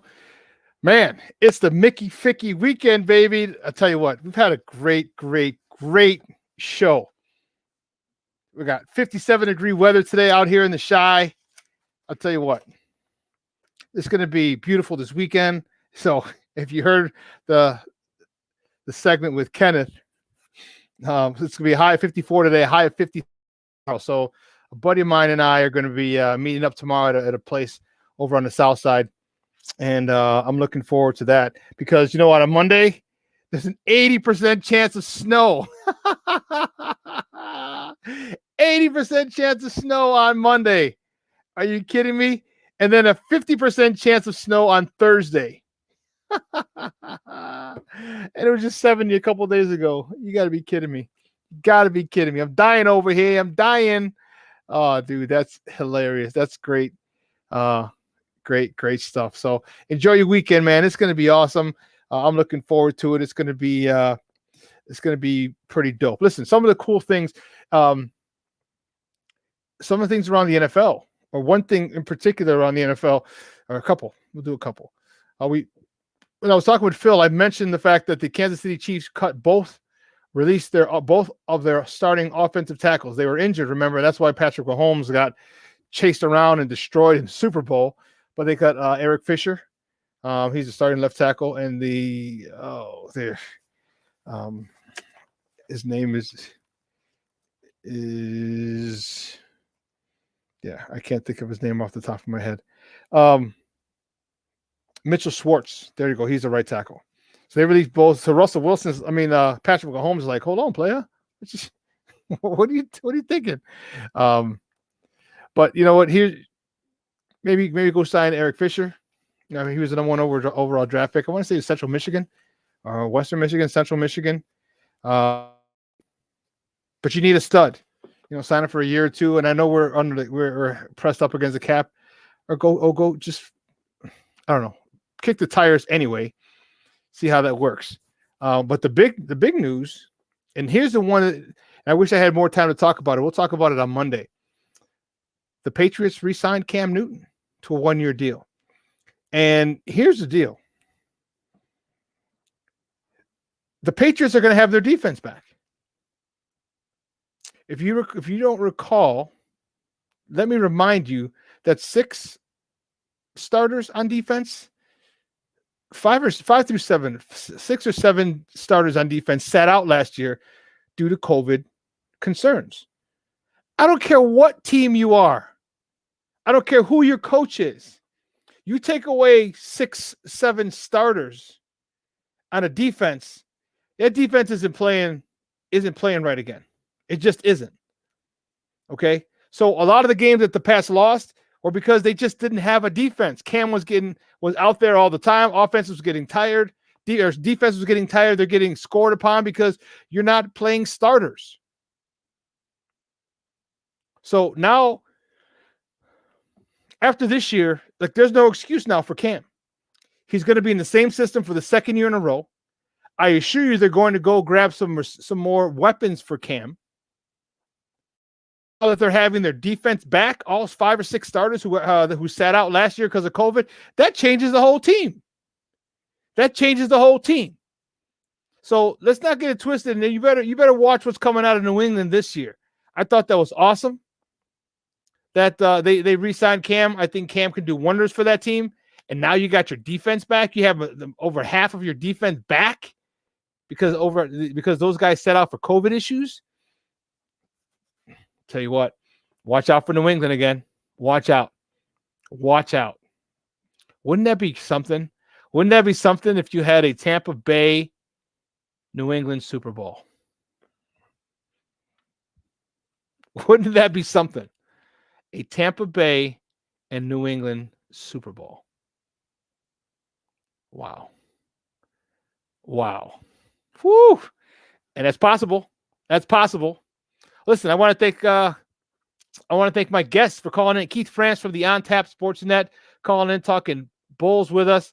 I want to thank our guy, the draft doctor himself, Phil Toshin, for every Friday coming on 11 o'clock talking Bears with us. Also want to thank my guys, Joseph Phillips from the Chicago Crusader newspaper, Also want to thank Kenneth Davis and congratulate him again on getting the gig for NBC Sports Chicago on the Under Center podcast, talking Bears. One of the guys came back in. Definitely want to thank our executive producer, Elliot Baez. Thank our social media guy, Clarence Council III, and obviously my co-host in absentia, Maya Kai. I want to thank my guy, Ivan Vargas, for making it all run smoothly. Can't wait. Love it. I appreciate it. But what we're gonna do is we're gonna take a 69-hour break. We're gonna come back on Monday, 9 a.m. to noon, Central Standard Time. So for all the people that I mentioned, guys, I'm your boy, the Superback, Shawn Sierra. Have a phenomenal weekend. Okay, enjoy it, because if you're in the Chicagoland area, it's gonna snow on Monday or Tuesday. So enjoy it. Get out there. Stay safe. Wear masks. Okay, enjoy life. And we will see you on Monday. So until then, I got 2 words for you, folks. Let me want to do us a favor. Download the app. Okay. If you're watching this, download the app. Okay. If you're watching this on Facebook or on our YouTube channel, okay, download the app. Download SportsZone Chicago. Okay. You could take us with you anywhere you go. All right, guys. So now with that, I got 2 words for you. I'm out.